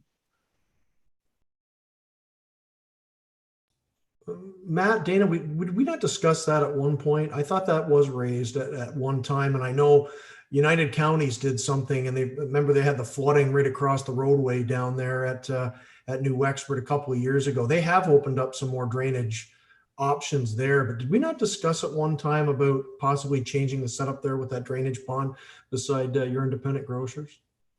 I don't believe so, and we have to be cognizant that stormwater management is exactly that. So it manages when you have an influx of water through storms and that sort of thing, as opposed to being able to drain areas. So it's two very different things, and so we just need to be cognizant of that. Okay. Good points, those, and Lee is absolutely correct on that, though, with the water issue. And just for people watching, I mean, we're not talking about contaminated soil issues here, especially north of the 401. We have done environmental back there and archaeological as well. As anyone knows, the major issue we had back there was archaeological a number of years ago when the OPP base went in. But essentially, it's a drainage issue for those properties. That's the major concern with development. Because they're lower than the roadway, and they despite the fact we have put significant dollars and we've improved it greatly, we're just determining just what the next steps may be to completely clear all those areas back on that north side development drive for development. It's essentially it's a bit of a water issue more than anything else. So I just didn't want to get anybody alarmed about contaminated soils, because we're talking about water issues. Primarily here, just with drainage. Thanks very much, Councillor McConnell, and Councillor Ostrander, please. I could just chime in a bit on that drainage pond. It's due north of where I'm sitting right here now, so it's of some concern to Kingston Crescent people as to what becomes of it eventually. There is potential to develop it, obviously, and I know we are looking into it for that purpose. But it would be nice to see something happen there. We've had new residents, neighbors here asking about it, and I can only give them generalized answers because we really haven't dug into it to just any extent that we can provide answers to it. But I think there's potential for it. You mentioned that pond that's due north of us in our area here, just east of the grocery store. That would probably be the focal point of what do we do with that, and is it going to affect the development of the rest of the Woodland Drive and the whole stretch here? So it's a point that's obviously going to come up again once when we get some answers back, and here's hoping that we can get some finale to it in some way or shape. It's a decent area. There's room for 20 to 30 homes here, I would think, if done right, and it has potential, particularly the fact that there's two schools within walking distance here, and that's a drawing card for people that are moving into the area as well. So anyway, that's my 2 cents worth on that end of it. And the other area we've already covered about the northeast, and it was good of Dana to mention that about the trees being removed a couple of years ago. So MTO is working with us when indirectly, even if they're not aware of it, type thing. But anyway, it's nice to see that we're getting some movement on that, and here's hoping that the movement keeps moving forward, because we're a little short on good news sometimes, and if we can keep a steady stream of it out there, why, all the better. Thanks. Thanks very much, Mike. Gory?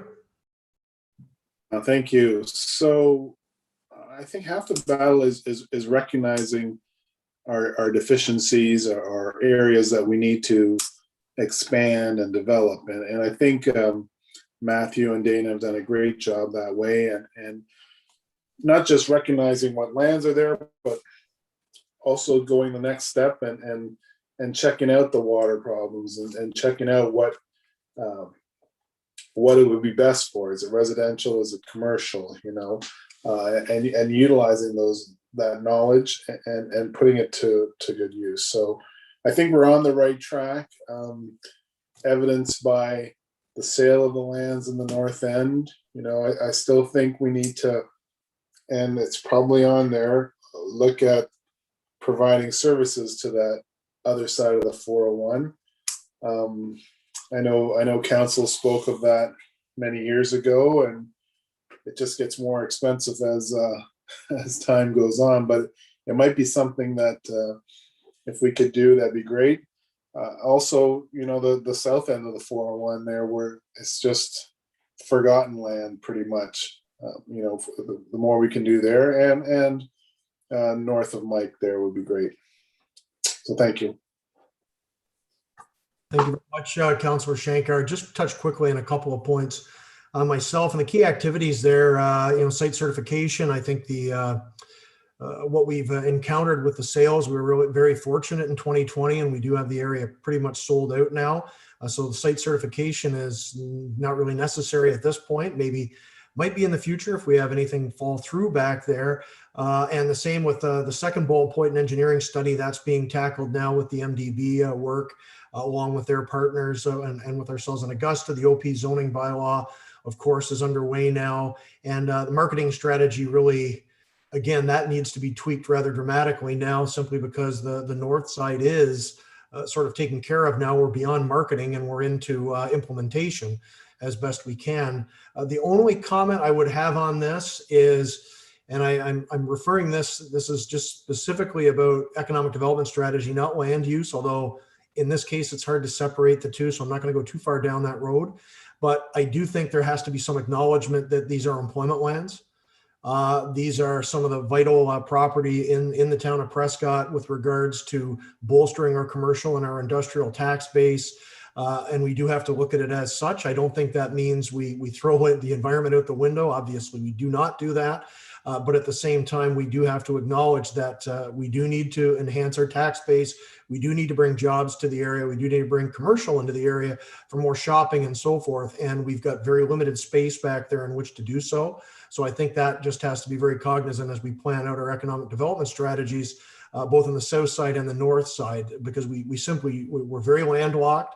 And however we partner with Augusta, I think the partnership will mostly revolve around how we assist residential development just outside of our borders that we service. Obviously, we've talked about that many times in the past. While we focus on those 401 lands as the valuable lands that they are in terms of employment and enhancing our tax base. So I think everyone's pretty much on the same page on that one.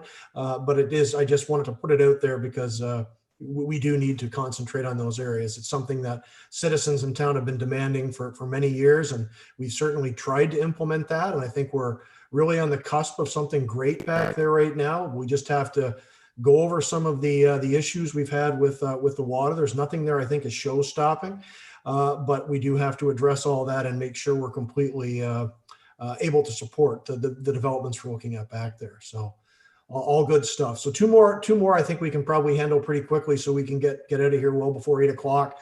So on tourism development, we've touched on that a little bit already, but we'll just go around the table again and just comments on tourism and some areas we might want to focus on there. And again, I'll lead off with Councillor Burton. Please go ahead. Thank you, Mayor Todd. I think it's important to recognize that the St. Lawrence Shakespeare is a big tourist attraction. We could definitely help boost the tourist attraction by creating some youth programs, some different youth programs and senior programs.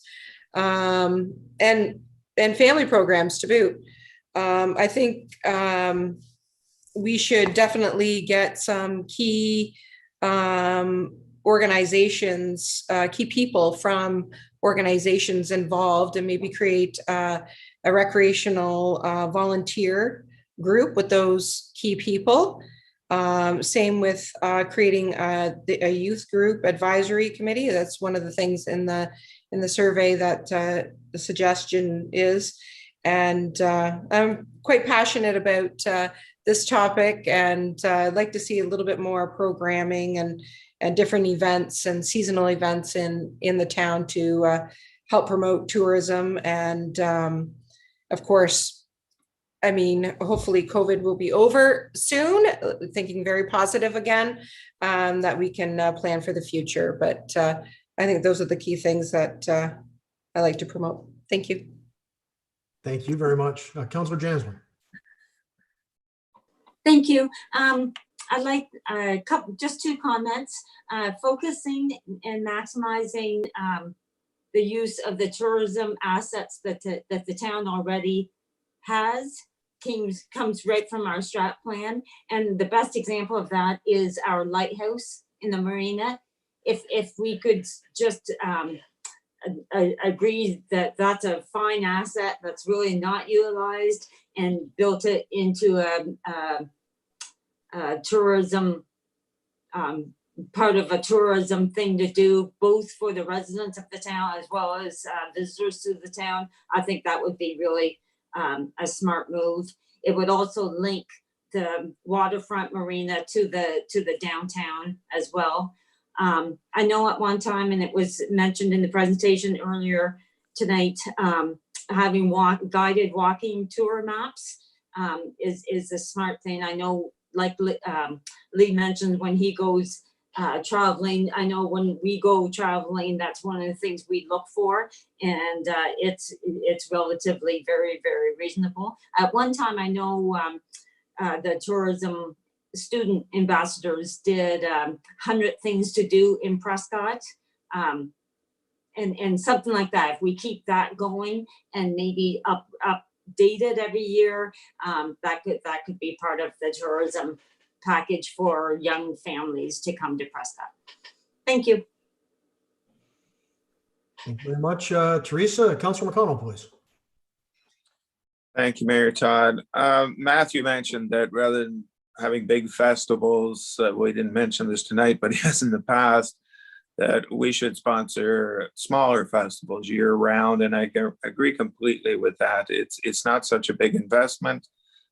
There's a less risk of loss for the town. Rather than investing tens of thousands, we're investing a few thousand. And we'll get people to come forward with ideas for these festivals. And rather than us running them, we support them. Shakespeare is one. The Fort Town Night Run is another one. The Folk Festival that started last year is another one. I've been different places. The Taste of Prescott that we had, the year that we had that down on the water was beautiful. We had music down there, lovely evening, lots of people. We have our sporting organizations in town, the midget tournament, for example. How many thousands of people does that bring in? Teams, parents, and they stay in the area, and they spend money in the area, and not just Prescott, but Brockville, all around, where they have restaurants, they have motels, they benefit from something like that. I belonged to the curling club for years. I was on the board there for 10 years, and we rented out the club on Saturdays when we didn't have anything going on, and the club made a lot of money doing that with dinners and bar and that type of thing. Well, the industries that used to rent it on Saturdays, unfortunately, they don't have the people anymore, or they're gone. So there's a lot of vacancies there. But if the town was to partner with the curling club, for example, to suggest events or suggest some things where we could bring people from out of town in to play there in the winter, Be good for the curling club, be good for the restaurants, be good for the stores. Same thing with the lawn bowling club. Same thing with the marina. What kind of events can we plan around boaters? Poker runs from our own marina with our own boaters, for example. Or I know Brockville has Thursday night regatta night for the sailboats. Maybe we can do something with that and have people from Brockville come down here and participate in Prescott. The river's wider here than it is in Brockville, that's for sure. Working with the people that we have, the organizations that we have, the sporting clubs that we have, I think if we concentrate on that, we could do a lot better as far as bringing things and bringing people into town. And Mayor Todd, in speaking to people, I know you have heard this probably more times than I have, but we moved to Prescott because we came to something here, or we stopped here in our boat, or we visited some way here and we liked the town so much we decided to move here. I can't tell you how many times I've heard that. And the more people we get to visit us here, I'm sure the more people will want to move here. Because let's face it, can you think of any place you'd rather be sitting during this COVID than where you are right now in Prescott? I can't. Yeah, excellent points for sure. And we're seeing that. I mean, I'm sure everyone on the call tonight have noticed that around town, the number of new people that have already come here just during COVID.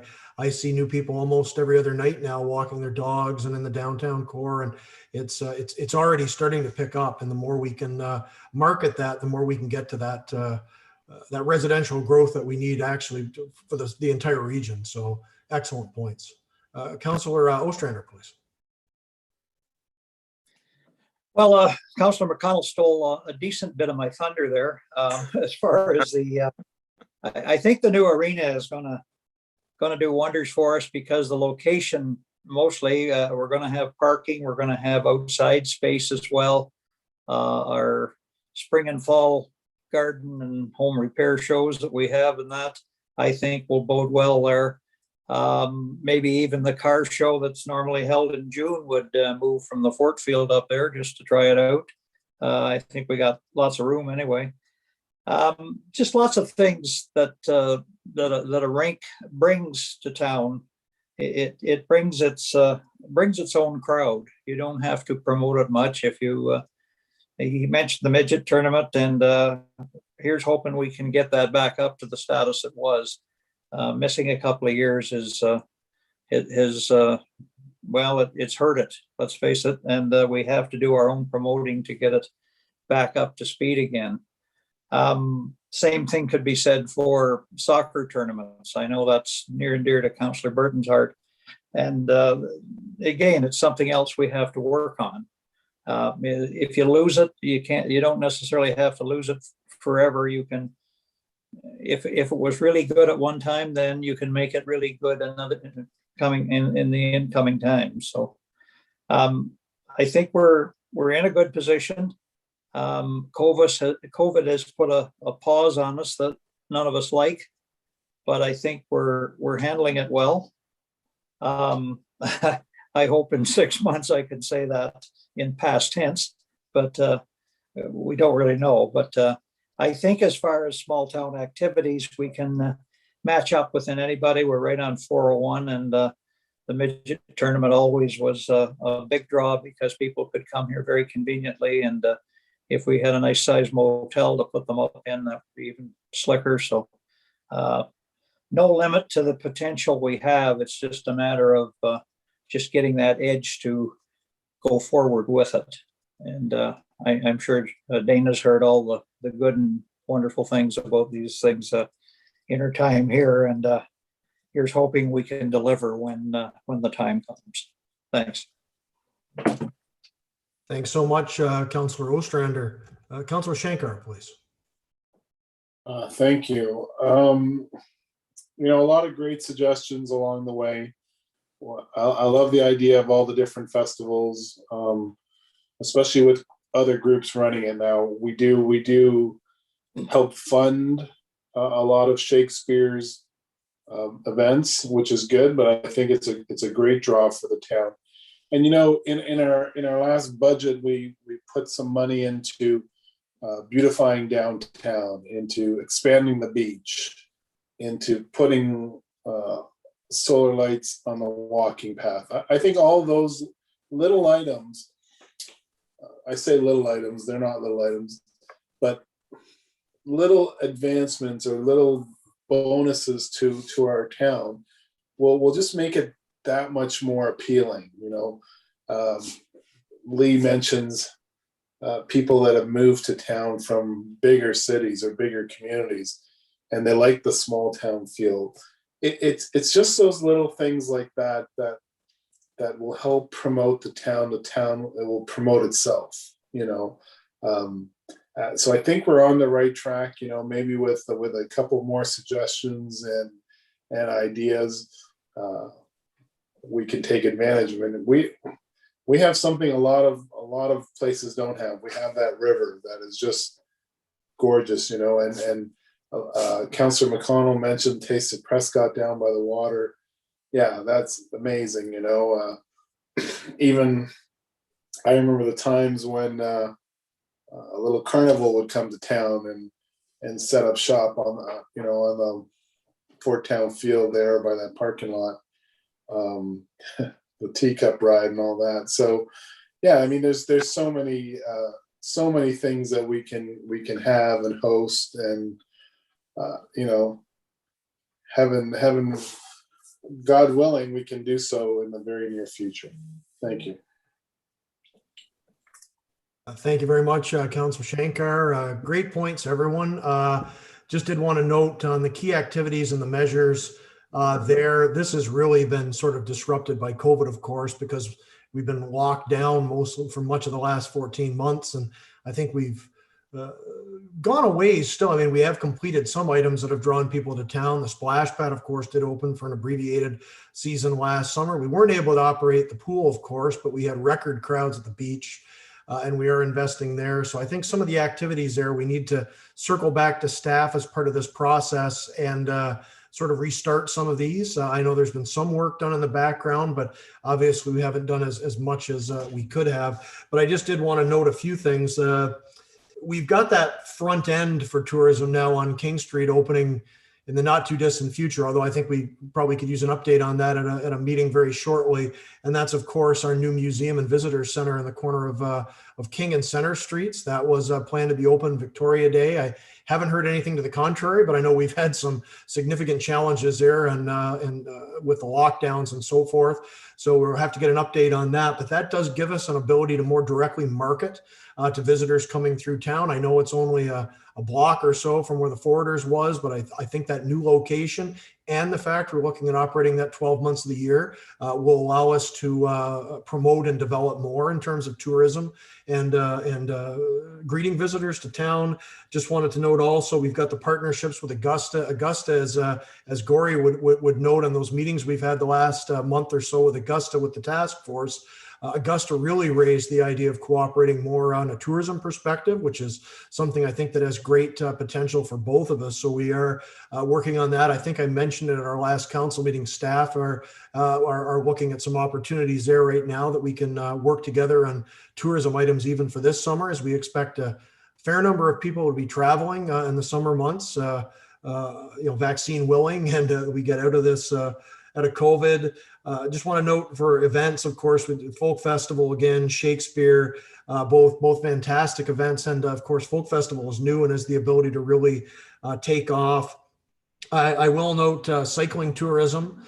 And we still have the ferry out there that it's included further down. I think it's noted as a priority item in the strategic plan.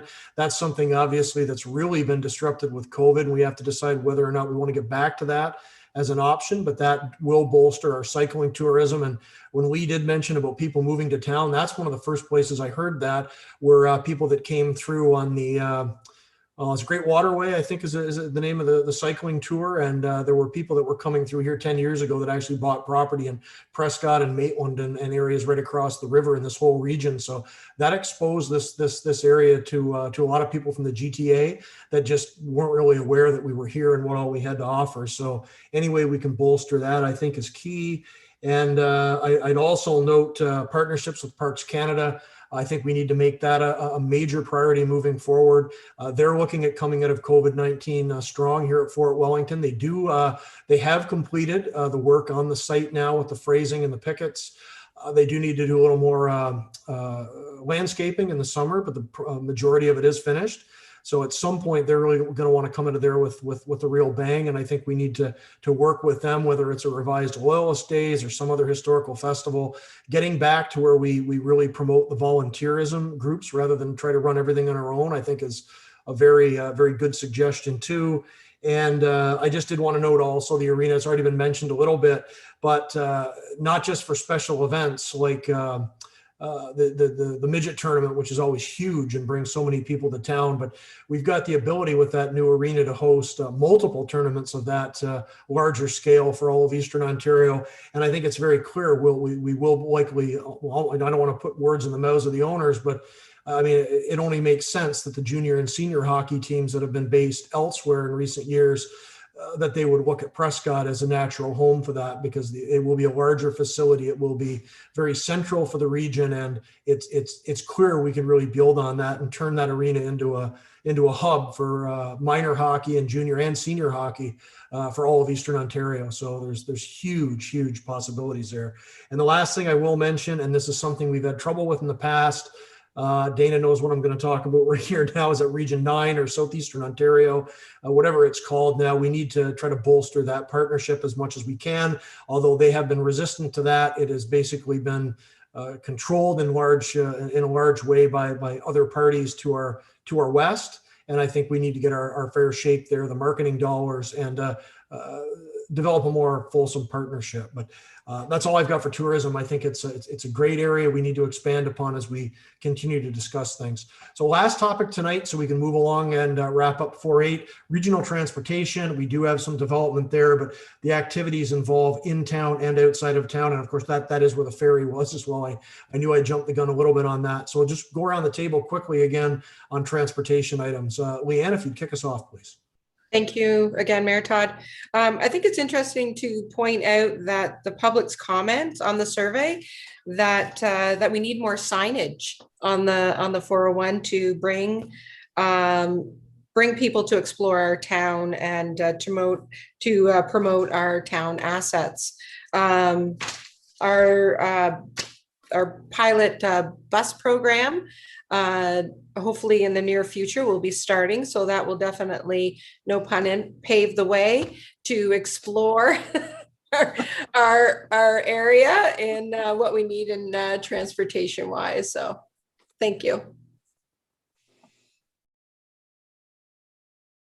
Thank you very much, Councillor Burton. Councillor Jasmine, please. I'm very excited about the working with the city of Brockville and Edwardsburg Cardinal and Augusta about the most recent bus service. So that's wonderful. I will share a conversation I was in a few months ago, and we were, kind of discussing years to come, retiring and this, that, and everything.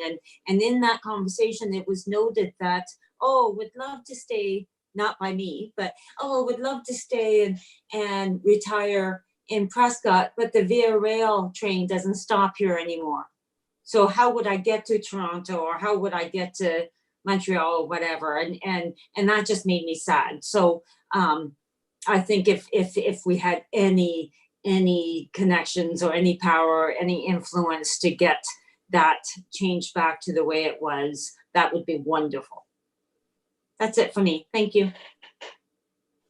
Thank you very much, Councillor Jasmine. Good points. And Councillor McConnell, please. Well, I haven't got too much to say on this, Mayor Todd.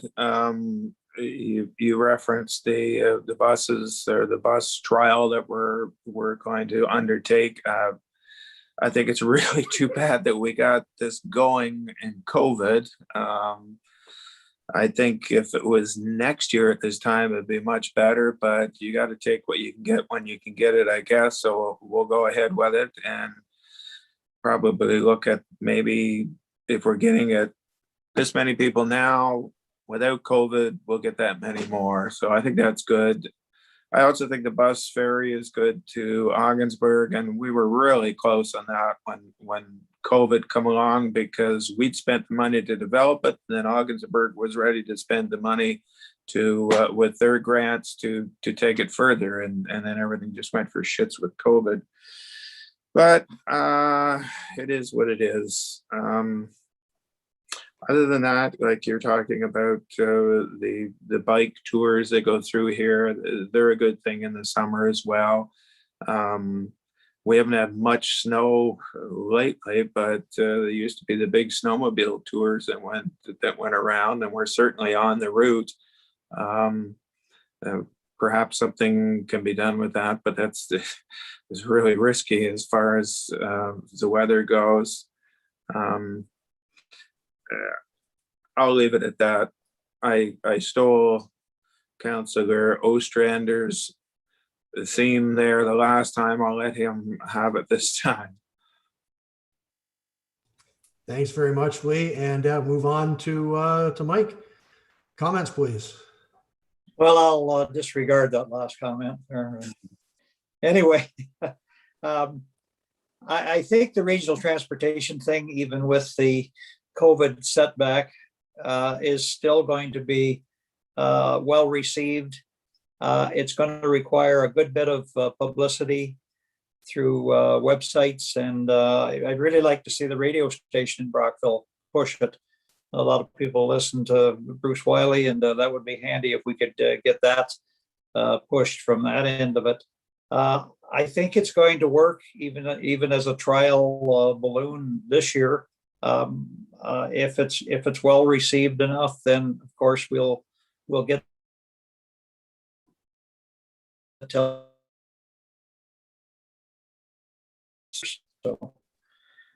here's hoping.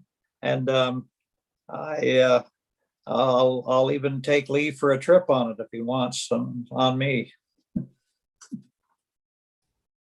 He's on you. That's one I don't hear that often. Well, no, that's a rare bird, but got to get your point across.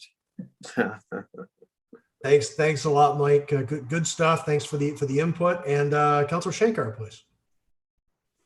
Thank you. So again, same as everyone, I agree with the regional transport. I hope that there's a go of it. I hope people use it and utilize it. We're putting this in for the people that need it, so let's go ahead and use it. It might be fun to take a day trip with Councillor McConnell and Ostrander. That'd be a fun group, eh? Just take Especially over if Mike's gonna pay. Only caveat is we have to come home the same day. Can we bring a cooler? Anyway, Mike's buying, so optional. Anyway, yeah, all in favor. Thank you. Thank you very much, Gory. Just quickly, nothing really much to add to that. Just in the active transportation idea for walking, cycling infrastructure, we've got such great things happening there with what we're investing in the active transportation plan with the upgrades and repairs to the walking paths in town. And one thing is, I did mention, I think it was last week when we discussed the Dibble Street East reconstruction efforts and moving away from sidewalks on both sides of the town. Perhaps that could be used as a bit of a springboard into adding some sort of cycling routes through town. If we're going to go down that road, it'd be nice to be able to give something back to the community rather than just taking away from the sidewalks, as much as that does assist us with regards to accessibility. It would be really nice to be able to move in that direction as well for a cycling route through town, especially if we can tie it in to work like this. So I think that's something we could definitely look at. I did talk to Matt about that a little bit and brought it up last week. So that's something I think we could explore. Collaborating on the bus services. I will note that I did have the occasion to speak briefly with Kathy Wood, who is working with the Eastern Ontario Leadership Council. She presented to the EORN board last week. As everyone knows, I'm a member of that board. So they did talk about some of the activities that the EOLC is doing in the region. And one of those items was the transit service. They are, of course, as I think Matt's mentioned in the past, they're well aware of the COVID situation. So we've got to kind of cross our fingers on that. They will be assessing that as part of the numbers this year. So I think they're going to assume some impact. But I think a lot of it's going to be, a lot of the assessment's going to be how it's assisted businesses in the area as well, and not just raw numbers in terms of riders.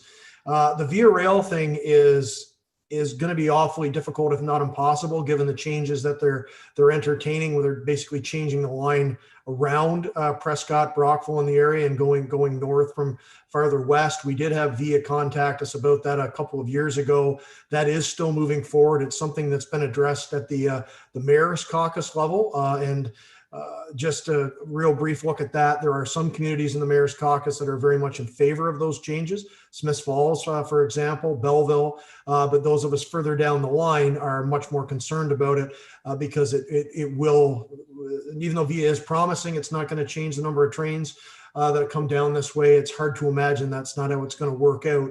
And this section of Eastern Ontario is going to be kind of the secondary route going forward, with everything going up and around to Ottawa and then back down to Montreal. That's something we need to bring back to council at some point in the not too distant future. Matt, we haven't discussed that for quite some time though, right? Because Via hasn't really been that forthcoming about this with us for quite some time, but Brockville's been on it a little more than we have, simply because there's more of a, do you have a comment on that at all? And maybe we could note that tonight to bring back to council for a review. I know that there has been a couple of discussions around having that third, high-speed line going to Ottawa. So I think it's a unique opportunity to say, if while you're adding that, I think you need to be cognizant of how much it takes away from the further east you go. And so I think Cornwall had a couple of great comments that it's now very difficult to get back and forth to Toronto in the same day. So it just because of the timing of the train. So I think there's a unique opportunity if they're going to be creating that high-speed rail line, that they should be increasing the service to those that aren't on that line. And so obviously Brockville, us, Cornwall might be a great opportunity. And I think you can also now kind of say that you don't necessarily need infrastructure. You don't need the same level of building and things like that that you had before when it comes to a train station. So I think there's an opportunity here to really push that concept and be able to have that discussion.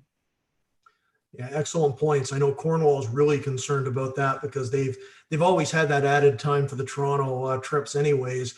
They are promising, Via's been promising we won't see that sort of reduction out of Brockville, but that remains to be seen as far as I'm concerned. Once they cement that line as the primary is up and around Ottawa, we could very well be kind of the forgotten part of Eastern Ontario. And it is a real concern. This did come up a few years ago when Via first brought it forward. We looked at it. The mayor's caucus addressed it as well. Then it sort of sat in abeyance for a little while, but it's something we want to get back to. It was raised at the last mayor's caucus meeting. So Matt, if we could just ask you to sort of circle that one and maybe get an update. It would be Brockville and Cornwall would be our biggest partners on that, but I want to get Kingston's opinion on it as well. If I'm remembering this correctly, it goes up at Belleville. So it actually cuts off a significant portion of Eastern Ontario, but from Brockville on down east is really the most major concern, I would think, just because of the population issues and then the distance when you bring Cornwall in. The other item I did want to note just briefly is the ferry. We've talked about it already, but that is something that we're going to have to get some clarity as we hopefully move out of COVID and we do have the border open at some point. I would assume this summer. I've got that mayor's border group. I've got to get an update on that. We have been meeting with Minister Bill Blair on that one, and we are time for another update on that. So it'd be good to hear from the minister again. So I'll get back to our partners on that, and I'll get back to council on what I hear with regards to border opening. But we're going to have to get more clarity from the city of Ogdensburg on that. If anyone's been following the news over there, they have a significant number of monetary issues facing their council right now. And as much as I've always advocated for the ferry, we're not going to be the ones that pay 100% of the cost for it. So I am concerned about Ogdensburg's ability and willingness to put those dollars in as we had already planned. We put the money in up front. They were going to come in after the fact, but that was an election over there. 4 new councillors have come in. They've got a new city manager, and they've been, I would say, kind of an austerity program to develop, to work on their financial issues. So I think we need to have some clarity from them what their willingness is to put forward, because as far as I'm concerned anyways, that's a difficult one for us, because we've already shouldered the financial burden, and it's time, if they want to do this, they need to come to the table with some funding. But that's something that I think we just have to leave over to staff to get some communication on going forward. Anyway, I think we're pretty good tonight. If everyone's okay with that. Any final comments from anyone around the table?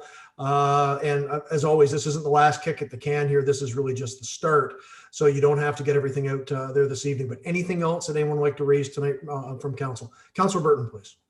Thank you. I just wanted to thank staff for their contribution to the meeting tonight and their report, because I think it's really important that we recognize their hard work. So thank you very much. Absolutely. Thanks to staff for bringing it forward tonight. Anything else from anyone else this evening?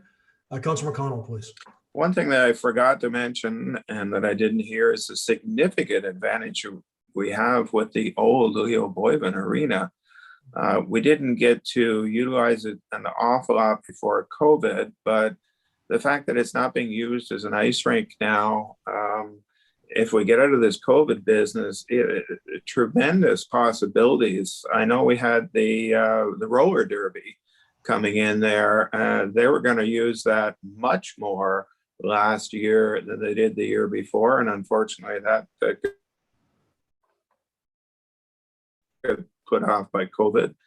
We've had people using it. The possibility of tournaments of pickleball or roller derby. We had trade show down there. I think that is a good tourism draw as well. We invested significant amount of money in it, unfortunately, before, well, fortunately or unfortunately, I guess it depends on how you want to look at it, before we lost the ice plant. But that means that we can utilize that building probably for quite some time without any significant expenditure on it. So as long as that happens, it's a great benefit that we should develop more so than we've been able to. Thank you. Yeah, excellent points there. It was that building was getting a lot more usage just in the weeks right before COVID hit. Pickleball had huge numbers. I think we already had it booked for the roller derby was coming in again. I think we had a firm date on that. That was canceled, and unfortunately, it really kind of set us back. But I think there's going to be so much pent up demand that's going to explode again, and hopefully as soon as this summer, if not, maybe the fall is more realistic now. But once we get into the vaccines and we start opening up again, I think we'll see a lot of use in that facility. So excellent point. Any other comments from members of council tonight? And Samantha, Anita, anything else? Thanks for hanging around with us for the rest of that. Kind of front-ended this with your presentation, but did you have any feedback or anything that you heard that sort of ties into what you're preparing for us? Thanks, Mayor Todd. There's certainly been a lot of feedback from council tonight that ties directly to potential land use policies and enabling policies that we can include in the official plan to further some of council's objectives in the long term. Because the official plan will go on, is a 10-year document, so it does look even beyond this council's term, and we're happy to look for those opportunities moving forward. Absolutely, that sounds great. Anything from you, Samantha, tonight? You've kind of been hanging around this whole time. No, it's been fantastic to hear about all of the great ideas for Prescott, and it's been a great time working on the OP project with Anita, and I'm really excited to kind of put all your fantastic suggestions into our draft official plan, and be very excited for you to hear about it at next week's meeting. Fantastic. Thanks so much for that input, and thanks so much for joining us tonight. So over to staff then. So for next steps overall, we've got next week, which is the 19th, is that OP meeting with the public process and so forth. So that's obviously key in the development. And just from tonight, We've captured the suggestions this evening. The one thing I think we will need for our next meeting with regards to just pure economic development strategy, and probably what we'll need when we have those consultations with Miller Dickinson MDB Insight, would be just some commentary relating to what we've got in the strat plan here. There have been some accomplishments, of course, and the key activities and the measurements. Some areas we've kind of moved past that could probably be removed and altered. But if we could just get something from staff for that next meeting when we do have it, I'm assuming with MDB, but we've got to discuss the overall timeliness and how we're going to put together a calendar there. But if we could just have the feedback from this evening and tie it into what we have with the existing strat plan, so everything's captured there, and we've got a bit of a menu going forward for how we continue to discuss these items. Matt, Dane, any feedback from that? I assume that's a pretty good plan from your perspective and would tie into what we're doing with MDB Insight over the course of the next few months. Right. Dana, anything you'd like to add before we wrap up tonight? Thank you, Mayor Todd. No, I just wanted to thank council for the fantastic ideas that they've brought forth here. Some really exciting opportunities that I think we're really looking forward to pursuing. I really like the discussion, kind of going back to the tourism and the sports tourism opportunities that we have, especially with the construction of the new community center. I think that's a huge opportunity that we really need to put some energy into pursuing, because the economic benefit that comes from the sports tourism is huge. And between that community center and the fantastic green space we have, and of course with Fort Wellington as well, there's some great opportunities to really grow that sports tourism, as well as just the, more the tourism event attraction piece. I think that's critical. And the Via Rail, really great to see that conversation. Anything we can do from an economic development perspective to support that, you definitely have my full support. It's something that we really are missing. It would be fantastic to be able to have a passenger rail service back in Prescott again. And it is a critical piece to our economic development. Absolutely. And we'll see what Cornwall and Brockville are doing there directly. And I think we can tie into that. I know we're talking about bringing Via down for a presentation at different times, but I don't think it's happened in Brockville either. So it's not like it's just us that's been sort of left out of some of those discussions, but we'll get an update on that moving forward. So anyways, I guess we're just about to the end tonight. I just want to comment on thank staff for everything coming forward tonight. Thank WSP. We've got great partners there. We've done some fantastic work with WSP and the various offices there for a number of years now.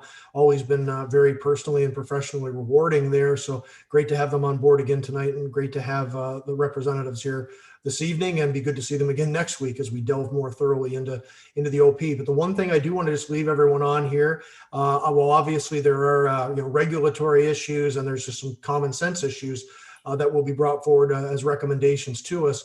Remember that those are recommendations in large part. So don't be afraid to challenge them. Don't be afraid to bring out your own ideas there. These are our plans at the end of the day, working with the citizens here of the town of Prescott and taking into account the public demand and what the public wants as well. But it will be our document, a made in Prescott document, and we need to lead the way as councillors here for our citizens and also for ourselves as elected representatives. So just take that under advisement as we go forward. And if anyone has any ideas, whether it contradicts some of the recommendations or takes us in a different direction, please don't be shy. I want to hear feedback from everybody, so we put together a really good plan here that moves us forward, both for ourselves and also with our partners in Augusta. It's an exciting time now. We're doing something a little different and a little more broad-based and wide-ranging than a lot of municipalities are. And I think we really need to embrace that and be as adventurous as we can, within reason, of course, so we come out of COVID-19 in a very strong way. So I want to thank everybody for the discussion this evening. And again, this is a starting point. We're just really getting going with this. The next few months, we'll have a lot of opportunity for everyone to bring feedback. But I want to thank everyone for bringing this forward tonight and having this discussion. I think it's been a good one. It shows we're a lot of us were on the same page with a lot of things. Now we just need to fine tune stuff, coordinate everything with Augusta, with the OP, with the zoning. And by the end of this year, if not early fall even, we'll have some good direction on how we're moving forward. So thanks again for everyone this evening for this great discussion. We do have a couple housekeeping things to clear up, and then we'll close for tonight. So item 5 on the agenda tonight's confirming bylaw. That's 21-2021. The recommendation there reading that bylaw 21-2021 being a bylaw to confirm the proceedings of the special council meeting held on April 12, 2021 be read and passed, signed by the mayor and clerk, and sealed by the seal of the corporation. Could I ask for a mover, please? Moved by Councillor Ostrander, seconded by Councillor Burton. Any discussion? Seeing none, all in favor. Motion is carried. Thanks, folks. And item 6, adjournment for this evening. So only missed about a period of that hockey game. So anyone who's going to watch it, head out. So motion for adjournment, please. Moved by Councillor McConnell, seconded by Councillor Shankar. Assuming no discussion there, all in favor? Motion is carried. Thanks, everyone, for your time this evening. And we will be back next Monday night for that OP meeting. Take care.